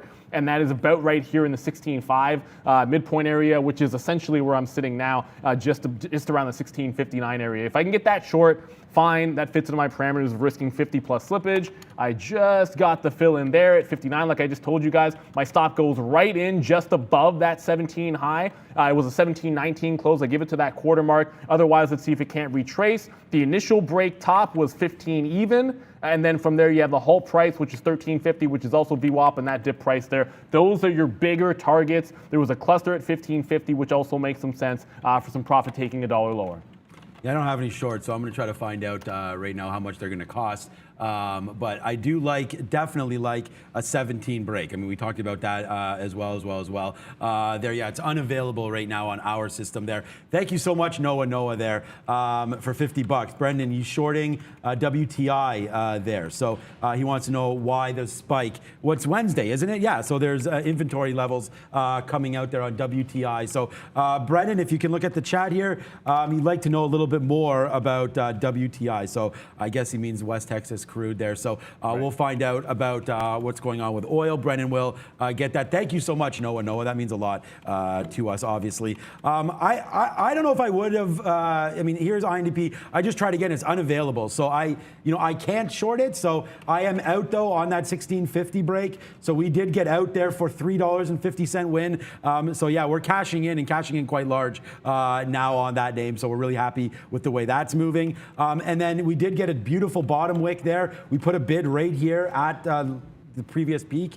37.20, 21 actually we got the bid. So there it goes there, a nice win for us on LVS. And then our softy on that spike up there, unfortunately, it does take out that 303.60 and we get out. That wick looks horrible, but it was on that little bump up. I still wish I had this one. Softy, a nice win. It doesn't look great on the chart, but a win is a win for me on softy. I guess Brendan has something. What's up, bud? I'm just going to mention here a couple of things, guys. First off, yeah, crude oil coming into significant levels. The futures, that is, up 3% on the day.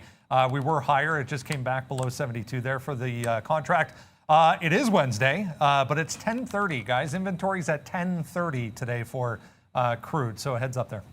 Yep. Okay. Yeah, I just typed in the chat. There's a buyer here, and I was probably too slow. I shouldn't have typed in the chat. I should have just got us some shares at 16 on INDP. There's a buyer at 16. It broke that level, I'd say 2 or 3 times before someone just stepped right back in on the level 2 and took it right back up. So sometimes you can sit there looking a gift horse in the mouth, but I wanted this thing to get down to this cluster here at 15, if not like that 15.50 area, which would have been the top end of the range. I always try to trade with structure around those halts. That was the structure of the trade, but you have to be willing to change your price based on the price action that you see. So if it comes down to 16 again, I'm jumping in front of it, taking some shares out just so I can mitigate some risk and then adjust my stop, put the bid back down. I think if it now breaks at 15.50 instead of shooting 15, I'll be looking closer to this 14.50 area. So what I do with the rest of the shares is try to take more on the remaining shares if it breaks that support level and get out sooner on the initial position. So always adjust, I shouldn't say always adjust. But if your experience tells you to adjust based on price action like this, if it holds that 16 and the buyer is good, then it could be jailbreaking again. And this is a stock that could halt 7 times today. It could halt no more times today. All these things can be unknown, but you've got to make sure that you bank the profit and you react to some obvious things that you're seeing on level 2. Just going back to the other name, which was moving, which is that IronNet. I think it's turning into oh goodness, it's a New York stock, Neil. Every single time I keep typing NASDAQ because it's 4 digits. And IronNet, which is of course on the New York, finally catching a bid, not much of one. It just popped about $2 or so. If it gets back into the original short that we had around 27 and a half, I think it can be another opportunity to go into this one to the short side again. Of course, the big trade for me was playing this to the halt side. It was the initial halt break on the high of the day. That's where I loaded up, was able to get in before it halted. I now believe that it could be a short. This one has already gone once. That's the difference between it and INDP, is this did not flip and it's now probably frozen. This has already made a jailbreak, squeeze up, and reversed. So second time through, it's a little bit easier to have some confidence shorting it. Brendo? Okay, so clarification. Noah talking about this W&T Offshore Incorporated, which is WTI in New York, just spiking up here. This is a natural gas shipping company, guys. So heads up there. Yeah, huge volume spike there for WTI. Spin it again, INDP. Let's go, another dollar right there as we get out at 17.90, guys. As the Ripper just continues to rip. Jack the Ripper is in the building. Look at this, just straight to the upside, man. We got out some at 16.50, then there's the reload there at the 17 break, man. It was 17.20. Now we're in the money, another dollar here on INDP. So, man, oh man, that's a good one, man. When the pins line up, here it goes, it's gonna halt again. So the pins are lining up, man. We're bowling out some strikes right now. When you get 3 in a row, it's a turkey. So that's 1 in a row, 2 in a row. Let's see if we get one more here, and that'll be on this open. If we can reopen like huge here, then we're definitely going to be taking out that profit at some point, but we don't know where we're going to go. Right now, we do have this little icon here. Maybe you guys can go to the full screen. This shows you the tap. It's like the indicated open. Right now, 18.14, right where we close. So that will start adjusting. I didn't even look at it the first couple times, but that's what that is. LVS right now back, starting to make moves to the upside. We've already cashed out on this one, so we're going to wait for LVS now. Nice outs here in the 30s, so we're going to watch out that there's a buyer there. I mean, I'm sick to my stomach that we got rid of Softy, but there's a nice little move to the downside anyways. Damn it, we should have held on to that one. Oh well, can't be perfect on that, but we'll try. And then SoFi as well, man. We'll spin it one more time. Everyone likes this. Otherwise, if you guys are requesting it, I'll stop, but you keep requesting more money. So there it goes right now. SoFi right to the upside. That's a banger zinger as well. We talked about having multiple trades of the day here today. It's my turn to do one. I think we'll pick INDP. Probably. Needless to say, as it's just ripping up, guys. The price action's gorgeous on the price action's gorgeous on this thing. I'm short. I've made 3 trades, long break, short twice, short fantastic. Remember we said there was some buying? And early in the pre-market, we're like, oh, watch out, it's stronger than we expect. Get it out here at 11, and got flat at 11.50, got flat. And then exactly the same thing happened. Notice some strength. There's a buyer. We talked about the buyer being there at that 16 level, and then right out, was able to take half it out, and then take the rest out for the long. Now, I didn't get the long trade. I just don't like longing these things up here. To be honest, I've told you that probably a million times. But you can always adjust based on the price action you see. The next level up will probably be 20 because it's a round number and there is nothing else to go by. So it's not worth even trying to pretend that there is.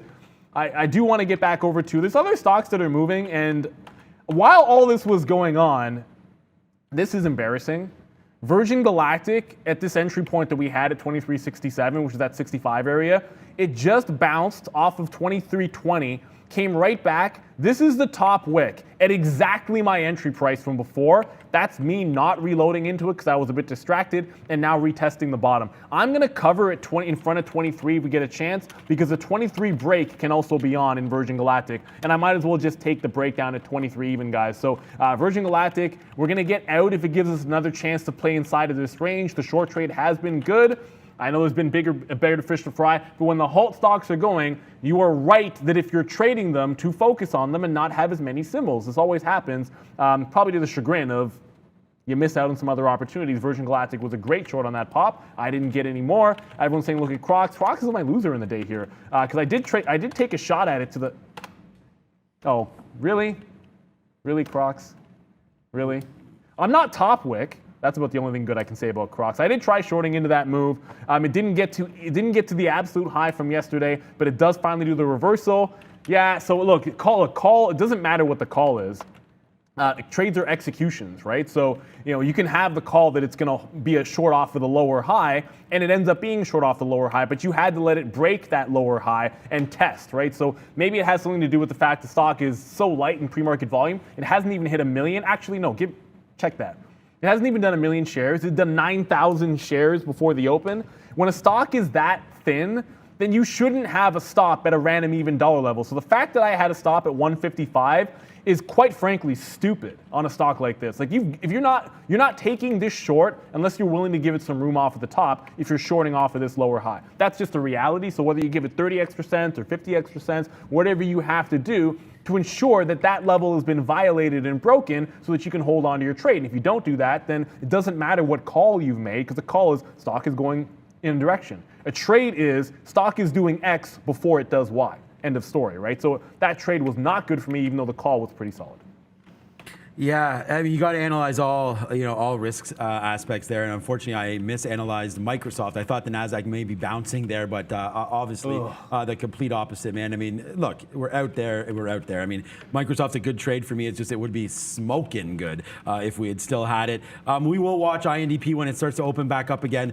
The tap is saying 1750, so that's not going to be good. We are long at 1720, but again, we do want to watch out for that. There goes LVS, yes sir, coming back to the downside right now, so we are going to wait for that one. I have some more bids, but the bids are low, like they're 37.12 coming through there. I cancel that. I had a 37.10 there as well, and then we'll see if we break back down below 37. So we have a few more bullets to fire here to get out, but we have been averaging out right here. Like how many times are we going to drop down to this level, see it, and watch it go right back to the upside there.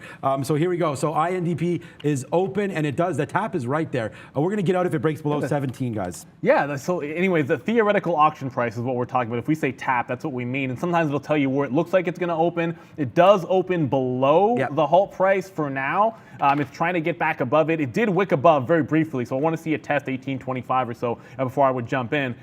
It hasn't really tested it. We're looking at 1790 as the current high, and there are some sellers in that range that are getting absolutely eaten up. I should have the level 2 up for you guys, sorry. That are absolutely getting eaten up, and it looks like they're just getting chewed. Every time someone puts a couple thousand shares, it runs at that price. So the reason I didn't take that short is someone put an offer for 2,000 shares, like 10 cents above the level here. Instead of it like running away from it, it actually moved up to that price and people were buying and looking for that liquidity, which you don't really want to be selling into that. You kind of want it to be going the other way around. People are running away from those orders instead of jumping up towards those sellers. So that opposite was happening on level 2, so you don't take that rollover short. Looks like it could be testing 20 and possibly halting again. If it broke 20, it's got to halt again if it breaks 20. INDP.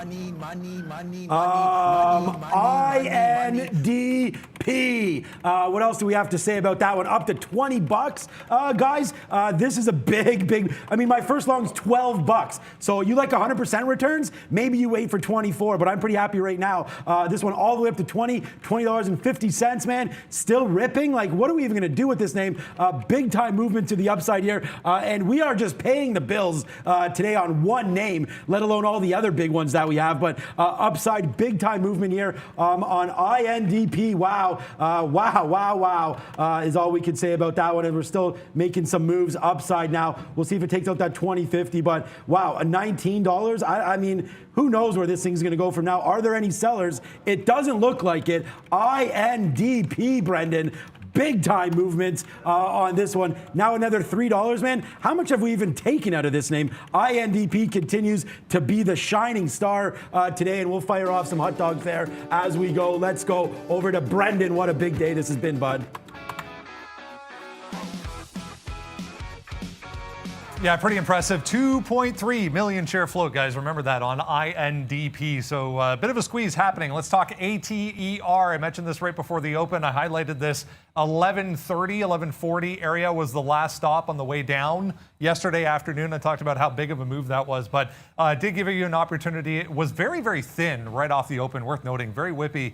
Got up to 10.75 all the way down to 9.10, 9.12. At the bottom there. So it was a little bit scary at the open, but did end up giving you that opportunity. Comes right up to that level exactly, turns on a dime, we're all the way back down. I got away from it, but that was a great opportunity for ATER. Let's move on. IRNT, this feels broken to me, so every time this starts to pop into 26 now, I've just been shorting pops, taking it out on flushes. But the big move, obviously, that halt long gave you a couple of dollars to the upside, so that was huge mover as well. This thing has a long way to go if it does want to continue to the downside. One more, I just wanted to mention this LMFA. I had offers higher on this. I did get some fills, but I had offers higher, so I didn't get enough of this. But yeah, that was a nice one as well, guys. LMFA, back over to you. I'm actually really glad you mentioned ATER because I knew that was one that we're missing out on as a potential trade. I know it's gonna probably be there. You're gonna see this from me probably at least a few times on INDP, and it looks like a star because you'll have an overlay of two triangles on it where it's going to be a tight stop every time level 2 looks like it's turning. And again, I didn't really see anything that was obvious there, but I did see a little something there the second time it went through that 20 even, and it looked like it was probably trying to put in a reversal. It breaks that level, and now it's, yeah, of course it is. A lot of times when it psychs you out at a level like this where the sellers look like they're about to get in control, it has to break it, make a move, resist a halt, because that's exactly 10% up. Like this short here is about 1960. So it's like a 10% move up from there, doesn't halt, and then starts to come back in. And the reason I keep saying all this stuff is because we see this over and over again in these halt trades. So going over the price action makes a little sense. I don't know why I keep getting tricked by it. Like when I see this happen, I should immediately just go 10% higher. If I see it turn, do the short there. If it was a tight stop short, if you're not doing something like this in and out flat, then you shouldn't be shorting it. You should only be looking in the one direction where you have outs. I see these happen and I look to catch these monster candles here. Didn't get an INDP. And of course, when it pulls back down, what did it just do? Resist the halt to the downside. So it does feel like there are traders that are sticking shares in between these big halt bands in every direction. They obviously did it here at the top, and they just did it again at the bottom, or somebody just did it again at the bottom, causing a bit of a turn. Oh, SoFi is still going. Yeah, we had two trades in SoFi. The second one, by the way, that 1550 area just hit for the first time. So you go into this cluster from yesterday. This is now pre-market where it fell off. A double top, if you go back into the day before, in the afternoon high, that's 15.25. That should be the next level up on SoFi. It gets the upgrade, dip buy, 15 break. Both have now worked.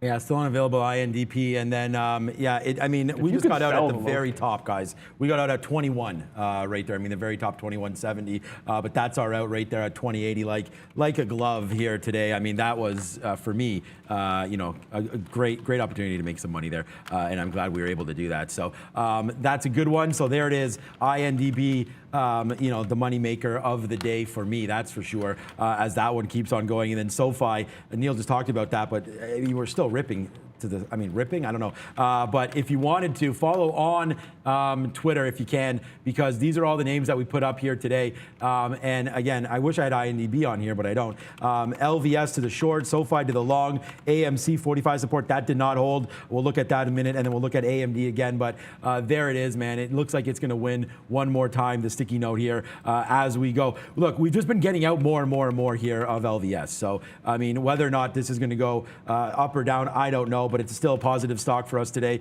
I wish it was a lot more positive than this, but it really did resist. So now, honestly, I have like 5% left. I almost have nothing left here on this name. So I'm really happy where we are on this, but hey, always more to do. So LVS, hopefully to the downside. I'm really done with this now. Like I said, if we had 3,000 shares here, now we only have 500. So the amount of shares that we have ain't much, but it still is moving around here for LVS. I don't mind shorting again, so we'll take that short right now, but we have to still wait to see if it does pull back into the 30s. That's where we'll probably get some out. Let's check out AMD.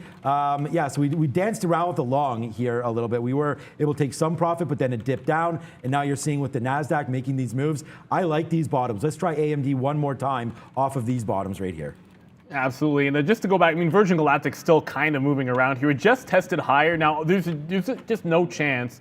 There's just no chance that the third time through, I'm thinking it's going to turn at exactly the same price. You give me a break, that's exactly what it does here at 23.65. So I backed off from entering at this price again because I didn't really think it would hold up. Of course, it's now putting in higher lows. I might have to take this out at the quarters again if I get a chance, and then look towards 24 even. The market's still holding the lower end of the range, which I guess is a good thing for the short in Virgin Galactic here. It's just that in SoFi we have, and we've got Brendan with a name for us. It's here. not the one we were talking about, guys, in the pre-market, but worth mentioning simply because this is the earliest an IPO has opened on the NASDAQ, and as long as I can remember, Tyra Biosciences, IPO price was 16. It just opened 29.90 and has come straight downside. So not a lot of volume here, but that's very early for an IPO, guys. Straight to the downside. That's a record for the last 2 years or so, probably. Yeah, I think it's because we had some even on our list and it wasn't even on it. So where's the volume? There's Bros. There's a couple other ones there. What's up, bro? A couple good ones there to watch out for. AMD, we did go long there. It did go in the money about a dime. We're gonna wait for that one to retrace itself back here. We just stopped out at 104.90. So I think if we can get like a 104.80 or so on part of this, we should take it. And then we are gonna average down. We do have some lower lows here that we are looking at here on that name. So we'll watch out for that. 104 and change. We'll take a one-shot stab at that. So, Palantir, we can have a quick look at that as well. How was this? LVS still not, what is INDP still going? No, up? GREE. Oh, GREE. What's that doing? It's still below $50. It actually went down to 45.01 before turning, and now is sitting here looking for a possible 50 break. It's touched 50, like one, almost two, like in this, maybe the third time it's trying to test around this 50 level.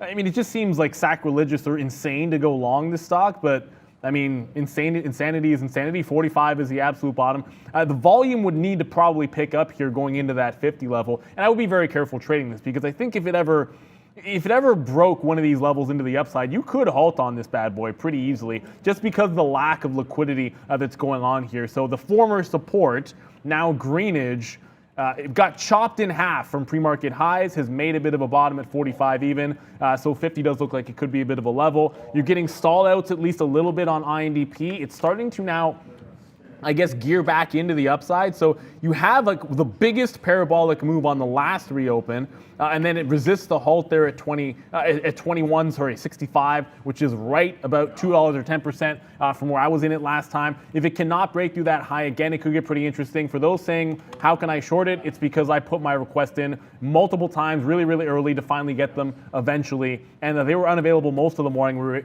able to get them early in the pre-market. That's why I had that trade to the short side off the pre-market high that was able to work out. But it's now testing the high of the day again on INDP. Wow, I mean, what a great stock that's been, yeah, just continues to rip upside. We'll go a little bit of a dance here because we're just trying to make back what we lost on IMDb, on AMD. Yeah, we're not going to IMDb yet. We'll do that one, checking out some. I don't know if there's any good movies out right now, but we'll find out. So I'm going to take the kids at some point to AMC. Actually, I don't know if we have any AMCs here. 105 there, looking to get taken out on AMD, but we just did take that 15 cents like we said we would, up to 104.80, so we make a little bit of money back on that one. LVS starting to, make a little bit of moves here again. We'll see if it can't tick down here into the 30s. That's a name that we're looking at right now. Yeah, UiPath, I see that. This is another name that I like for the long haul here. UiPath coming through, but another negative day for it. As the NASDAQ turns, man, these stocks are just going to continue to fall. This is a Kathy Wood special right here, UiPath.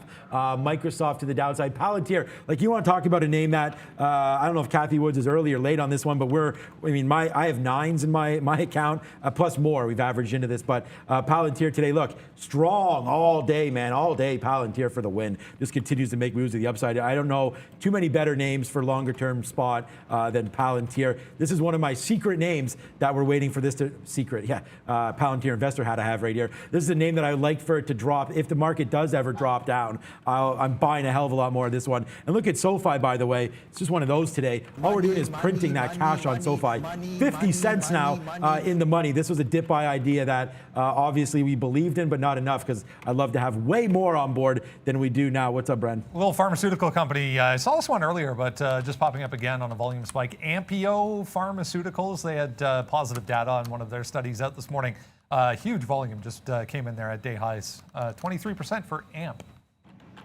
And to the plan, we got it the first time through on LVS in front of the pre-market highs, stopped out, and said the next short we were going to have would be off the higher level. It got to 38 even. That target range, of course, was 38 to 38.75. It touched 38, got to 38.01, it looks like. Maybe even didn't print 38.01. No, like 95. Now it's putting in a lower high, so I said the next time it came up, I'd be short in front of it instead of behind. That's what I've gone ahead and done. Start the position here at the 70s, off of the lower high consolidation. Someone mentioning rightfully so that GameStop made the run to 200. I missed it, I was sitting there staring at INDP when GameStop broke 200 and came right back in. So the volume did pick up, not a monster spike, so probably not that enticing anyways going into that break. And it's sort of drifting back in on even lower volume. So it's not terribly exciting on GameStop. I didn't see what AMC was doing at the exact same moment. Virgin Galactic is holding pretty much steady here, but I'm still hunting for that next halt in INDP, which I thought was going to be a shot if it broke that high of the day that it was going to do another halt into the upside. That's the only way I want to play off of this thing at this particular point is, looking for halt trades and then playing the reopen, those liquidity events, and safer entry points. Certainly there might have been one right here around this 2060 to 2080 area if you put a stop at 21. I don't like the idea of giving it to the high of the day. That's way too close to a halt price. But this stock is not done by any stretch of the imagination. I promise you, this will be traded probably throughout lunchtime. It'll be something for the close. Well, and as I talk about it, now it wants to halt down. If it halts down, I might take an entry that way. Yeah, I don't have any shortable shares on INDP. I'm still trying to get them.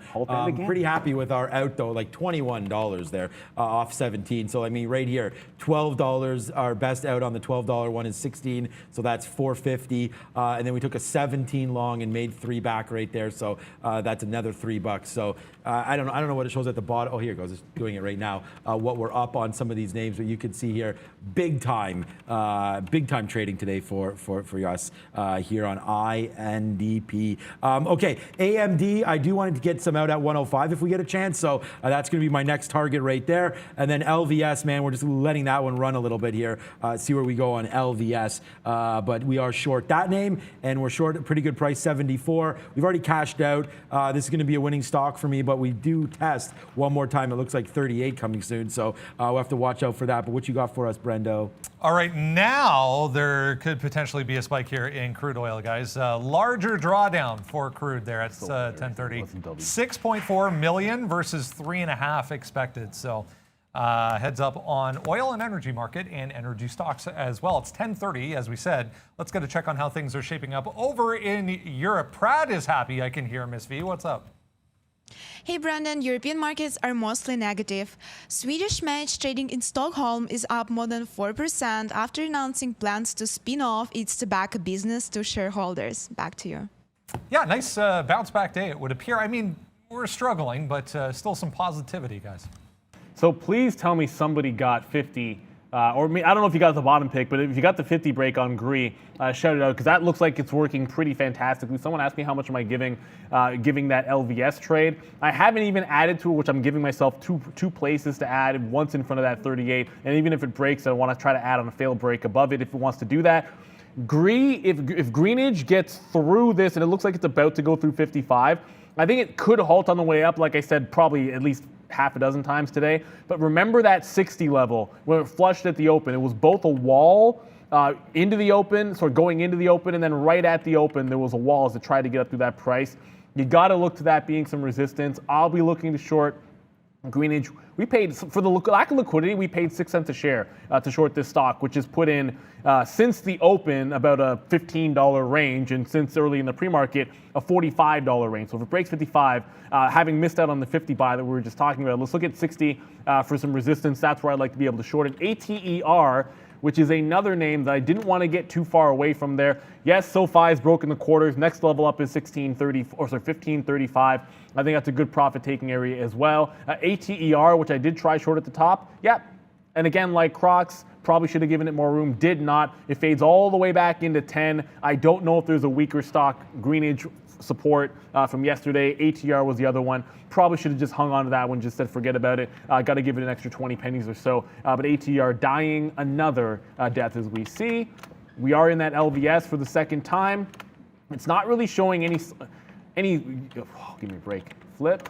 It's not showing any threatening signs of, sometimes I hate it. If you get it wrong, it then freezes as you try to. I have my level 2s over here that I link and my charts that I use for myself, and then I want to show you guys this one on the show. It's not really giving me any threatening signs of breaking this 38 level because it's essentially holding up at 37.80. Like there's no size on the level 2 at 37.80, but trust me when I tell you, there's some sellers in here selling at that price, which is one of the reasons I'm short at 71 to start the position.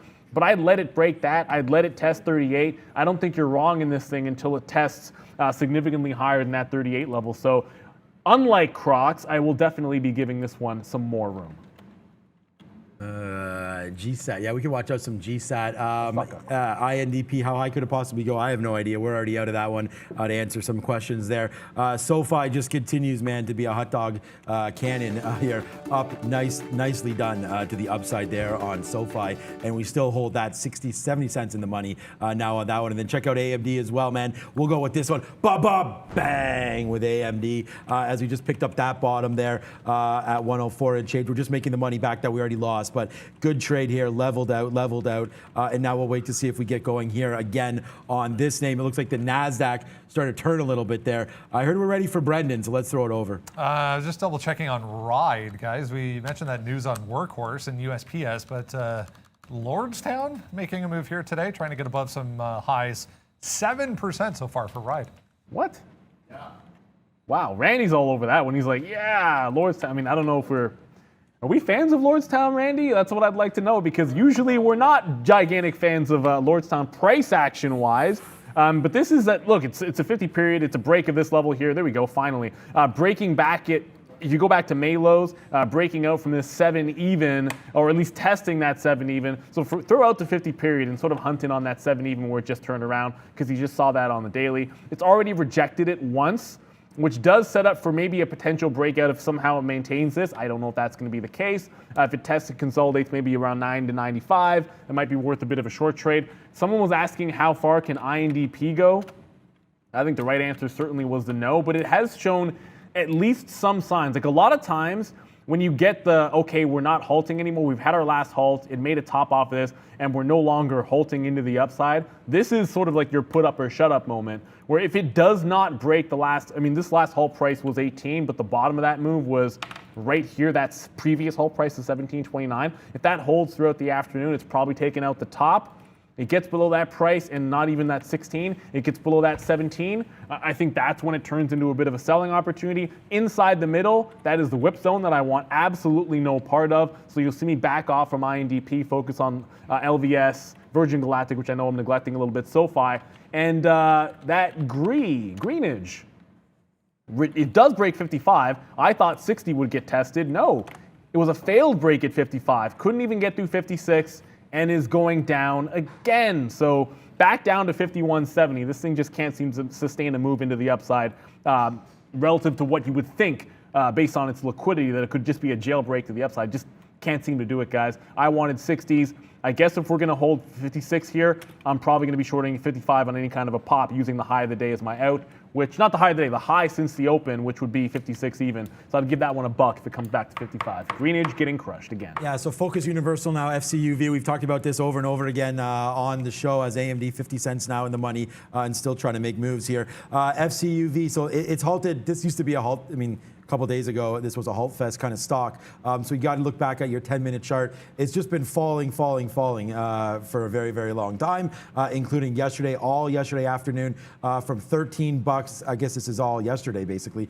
from 13 all the way down, makes that bottom at 10, finds a bottom, now starts to go back up. So, you know, where are there levels on this stock here? So if we go over to a daily chart, we always talk about that. Again, a relatively, I guess this is a new name here. Yeah, it is. So that's why it was halting during this spot. Now you come back to the upside. I mean, I would always look. I mean, we're at 1180 right now. I don't know where people are long, but I would always sort of look to see some of these tops. So 1320, maybe could be some spots where you may stop at 1420 right in here as well. So there are lots of opportunities here on FCUV, but just be careful here, because so now you're reopened now, so we can watch to see some of the action on that one as we reopen now on FCUV. Watch out for that 1320 level. Could go from here. I mean, there's no doubt about that. Takes out that 1150, you may have something, but 1150 to 1320 is like the only play that I would be looking out for there. And then there it is again, man. Well, I mean, we're just going to take it out because all we're doing now is it's kind of like, again, I just feel like we're just hitting these home runs. So let's hit it.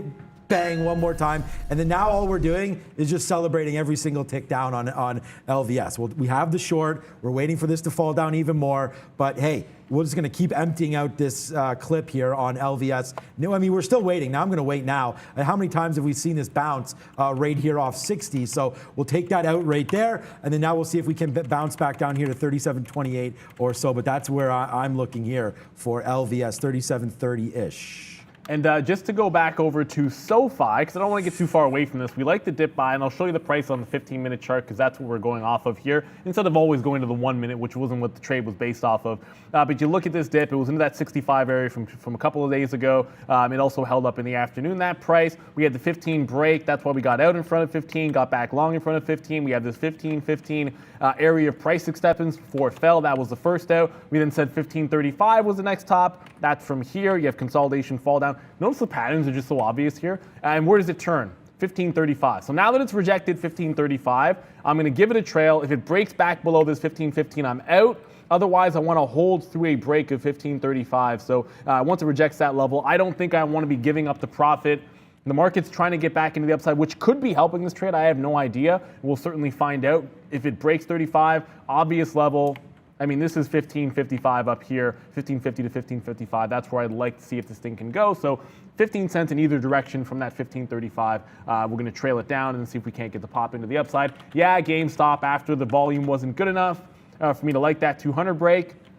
That's probably the wrong call. GameStop through 200. The second time through is a charm. Again on the 15-minute chart.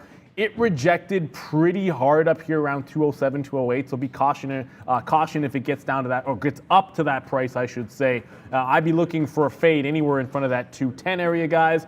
It's already 1040. So that means we need to get over to the sector watch, which for a relatively flat, slightly down day, there's some interesting green, or in this case, blue on the board, Brendan.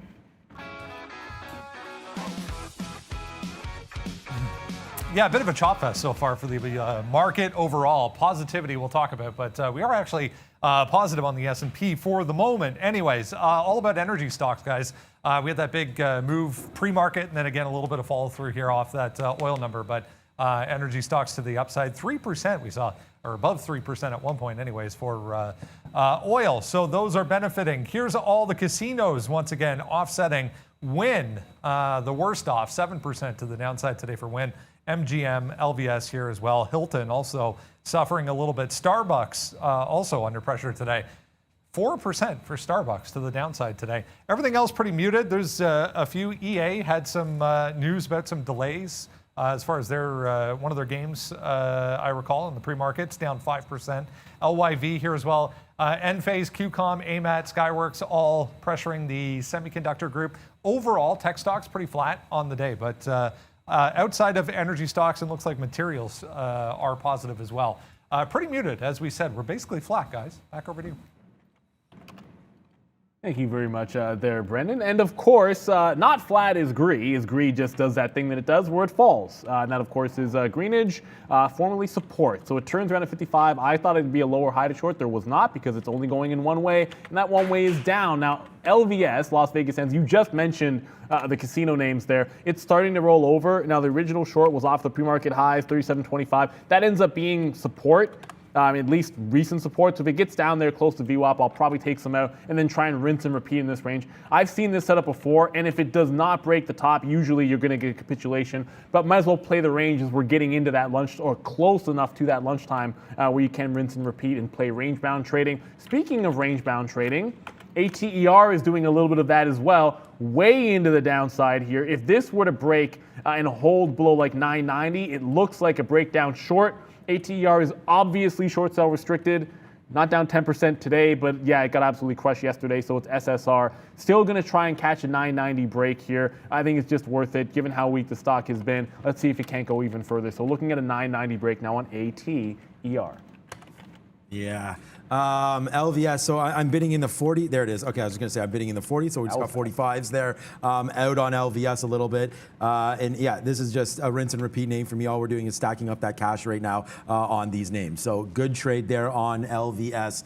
Needless to say, as it's been a good short there. Unfortunately, you know, some of these shorts got cracked. I mean, we thought we were going to go a lot lower than that, and then we had to average in. And when we're averaging in here, it wasn't. We got out the majority of our shares right here. And then we started taking a bigger position as it started to rip upside. Right there was a good one. And then we were lucky enough to get some of these trades as well, which gave us this opportunity right now that we have to get out. And here goes another 35 cents in the money. 35 cents on this one, 50 cents on SoFi. AMD, we did have 50 cents in the money, and then it stopped. We were looking to get out. Like, we were just going to get out right here if it came up to the upside, but we missed that by what looks to be about 20 cents. So, you know, we do have some orders up here, 105.30. So if that does come into play, that's something that we want to look at there on AMD. But right now it is falling back down.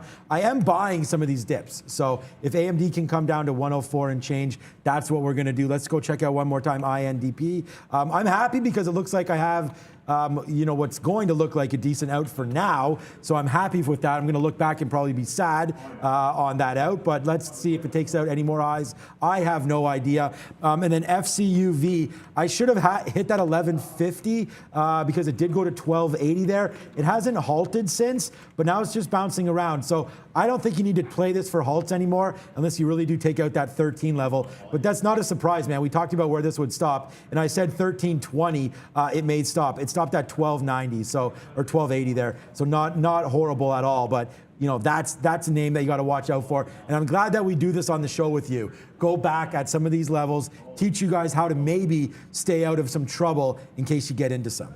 Yeah, and rightly so. IRNT there, Ken H. Thank you for pointing that one out. Does pop up. Test is 27.25, so we're well below that pre-market level, that 27.50 area. But I like 25 as a recent out here. It was a jailbreak to the long side on the halt style play, and that was just a halt play. Now we're looking to short it on that weakness. If it can come in and give me like 26.75 with a 27.25 stop, I'll go ahead and short that one. I took my first out in Las Vegas Sands there.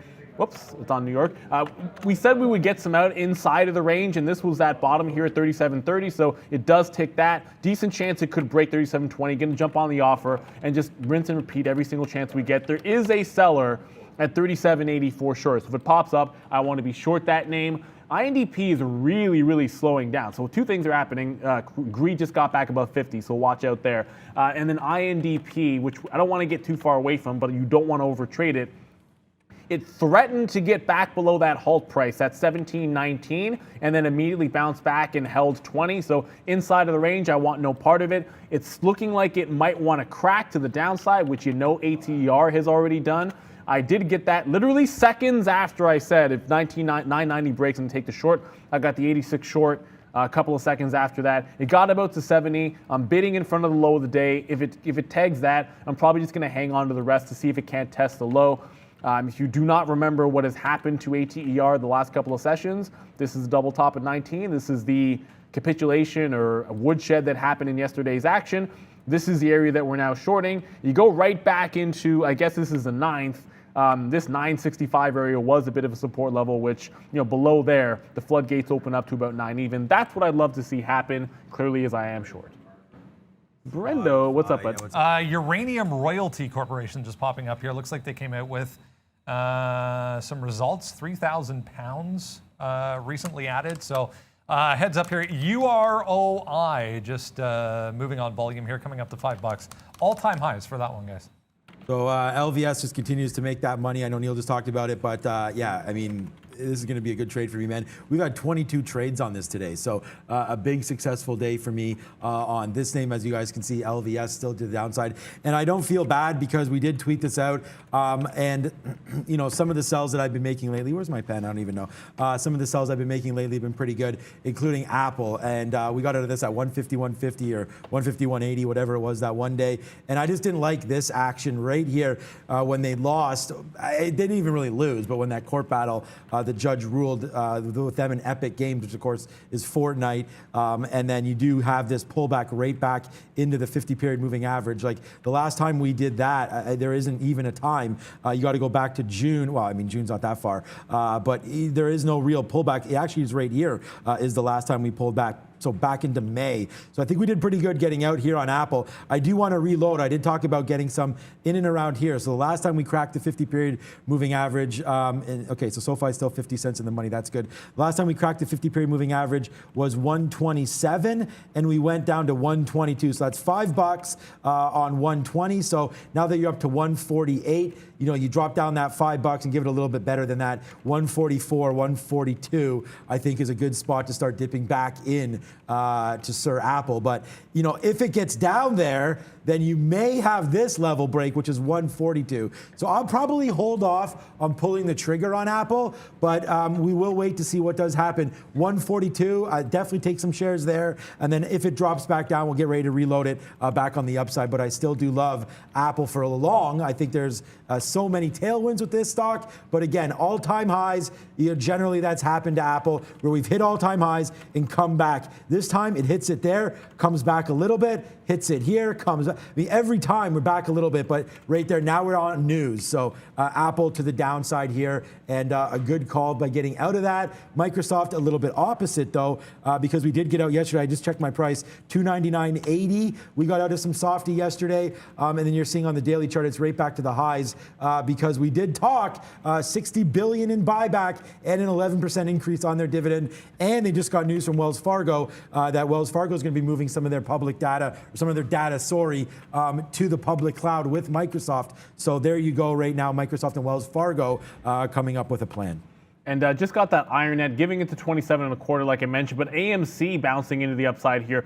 Pretty much right to the 930, like it reversed at 46.50, right at the open, right at 930. I was just looking at GameStop, which is again trying to hold that 203 resistance level, of course.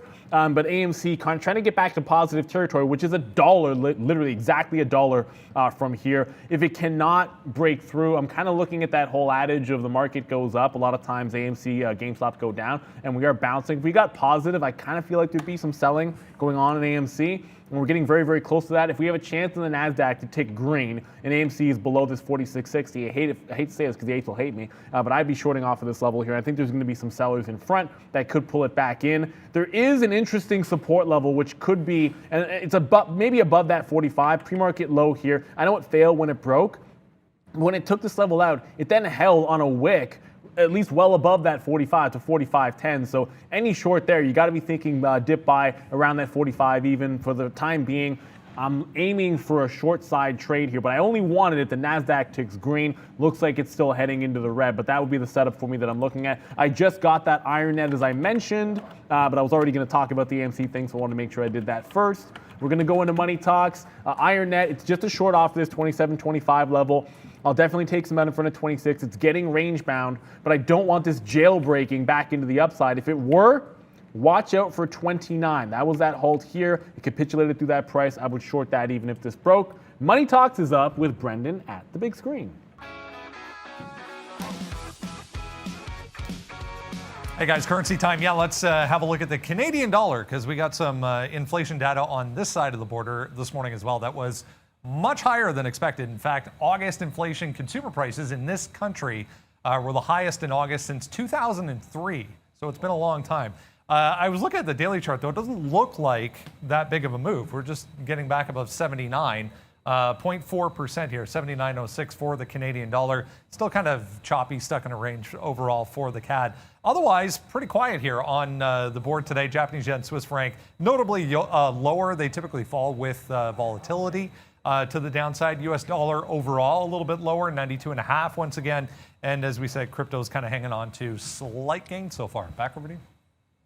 All right. We're talking some fantasy football there. I snagged Josh Allen's backup, and he has Josh Allen, so we'll see. No, I don't want him to get hurt. I have Josh Allen in another league as well, so hopefully that happens. But sometimes you got to be a little sleek on that one. Okay. So the one thing I want to do right now, we haven't done this in a while, so I'm not like trying to shill for likes here, but that is what I'm trying to do. Like 1K likes, honestly. I mean, there's 4,400 people watching. We get about 30,000 people watching every day. Let's get a few more likes here if we can. Let's get that going. Let's go over to Miss V because she tends to have the good on the likes. So let's see. If you don't listen to me, maybe you'll listen to her. What's up, Miss V? Hey guys, we really need your support. Please make sure you like this video. We have almost 5,000 viewers and actually 13,000 likes right now. Thank you very much. Your support means everything to us. And guys, if you forgot, here I am to remind you. And also, it's super important to us if you are a subscriber of our channel. So like, subscribe, hit the bell, be happy and profitable. Back to you, Sean.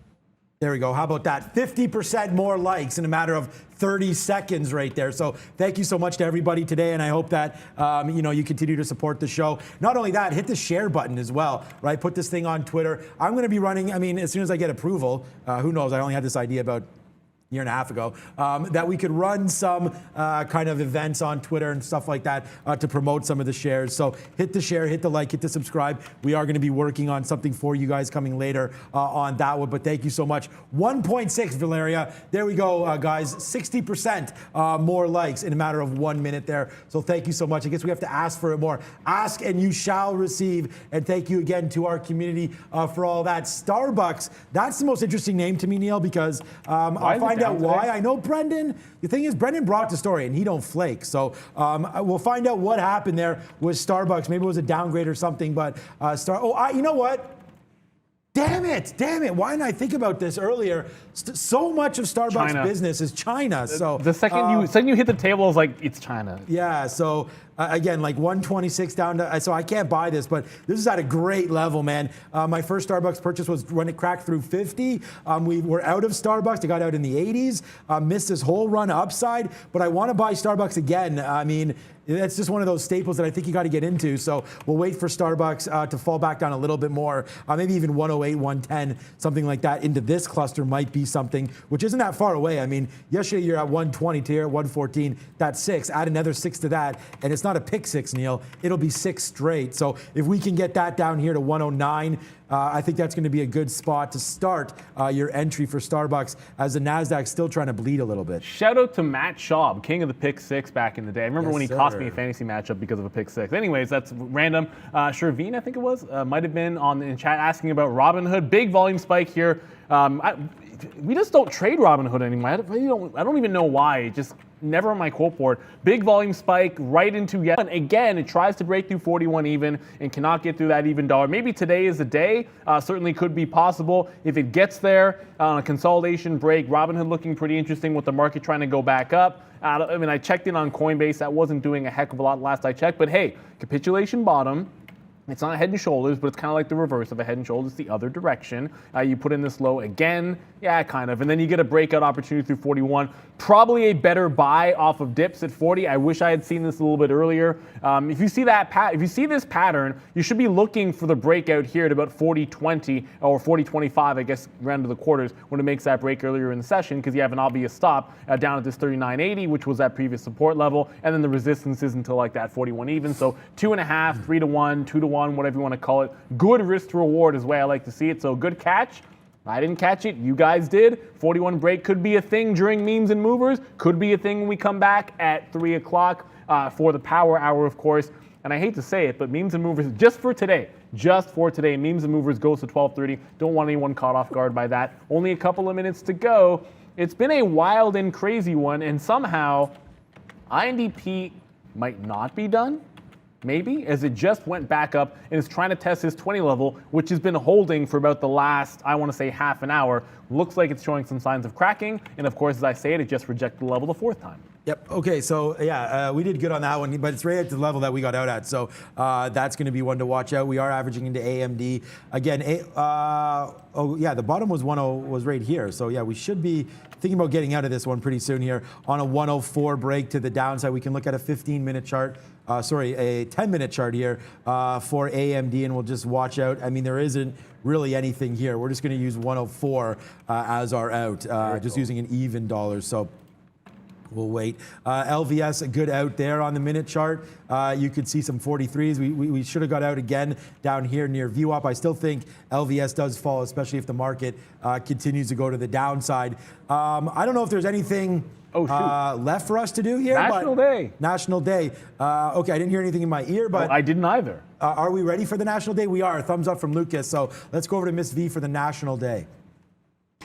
Thank you guys for spending another trading day with us. I hope you're doing great. Thank you for all the support, all the super chat.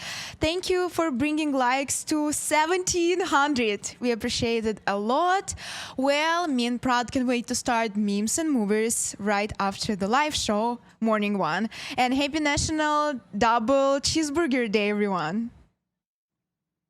Yeah, I don't know if our mics are working or not, but apparently they're not. But I mean, Lucas and Randy are right there. Really? So yeah, we'll trust everybody. Hit the refresh if that does happen. Was that Cheeseburger Day or what was that day? Yeah. Yeah, we'll think. I mean, that was a double cheeseburger. That's what I was like. What is that? That's not my a daughter's McDonald's. current favorite food. If you ask her what should we eat for dinner, it's like it's no longer hamburgers. It's specifically cheese. Yeah, once you give them cheese, they don't go back. Yeah, unless you're Brendan, of course, right, Brendan? He doesn't. Correct. Yes. Boom. Then you definitely do. But what's better than 1? 2, guys. Dada. Really? Dada don't like cheese. 2 is better than 1. So we try to make sure that everybody. He's talking about 2 patties, right? It does, but everyone has to learn something every single day. And what I learned today, most importantly, is not the trading aspect. It's that 2 is more than 1. So there you go. Fantastic. It's been a great show. Remember, you're going right over to memes and movers after this, and then it's going to be done at 12:30. We're back at 3 o'clock. Well, you didn't learn that 2 is greter than 1 today. Like, okay. Of course I did. I mean, let's just. Of course I did. Let's just. We're just having a little bit of fun, and Sean is snipering my quarterback back. Who takes the backup of a quarterback in fantasy football? Someone took Taysom Hill. I mean, I have Winston, so he has packages. Anyways, I don't want to get too much. We have 28 people. Someone said it's a waste of. We have a huge roster. We have 28 roster spots and start 11 or 12. So there's lots of opportunities there. Don't worry, Neil. You can get him in a deal. There'll be lots of possibilities there. I'll trade you back Clyde Edwards-Helaire. But let's throw this back, Neil. Take it away as memes and movers getting ready. Yes, sir. Let's go right over Trader Pratt and Miss V. Miss V's in the green. We need it today. Let's go right over to memes and movers. What's up, guys? Go right over to memes and movers. That's right. Welcome back. Welcome back. We're here 11 a.m. Eastern Standard Time. You know where to be. Memes and Movers. I'm your host, Trader Prad. This is beautiful Miss V over here. Thank you, Prad. And yo, guys, welcome back. As usual, please be active on the chat. Don't forget to give us your like, ask us anything you want. And as Brandon says, 2 is better than 1. That's why you have 2 of us in here. Well, Prad, let's jump into the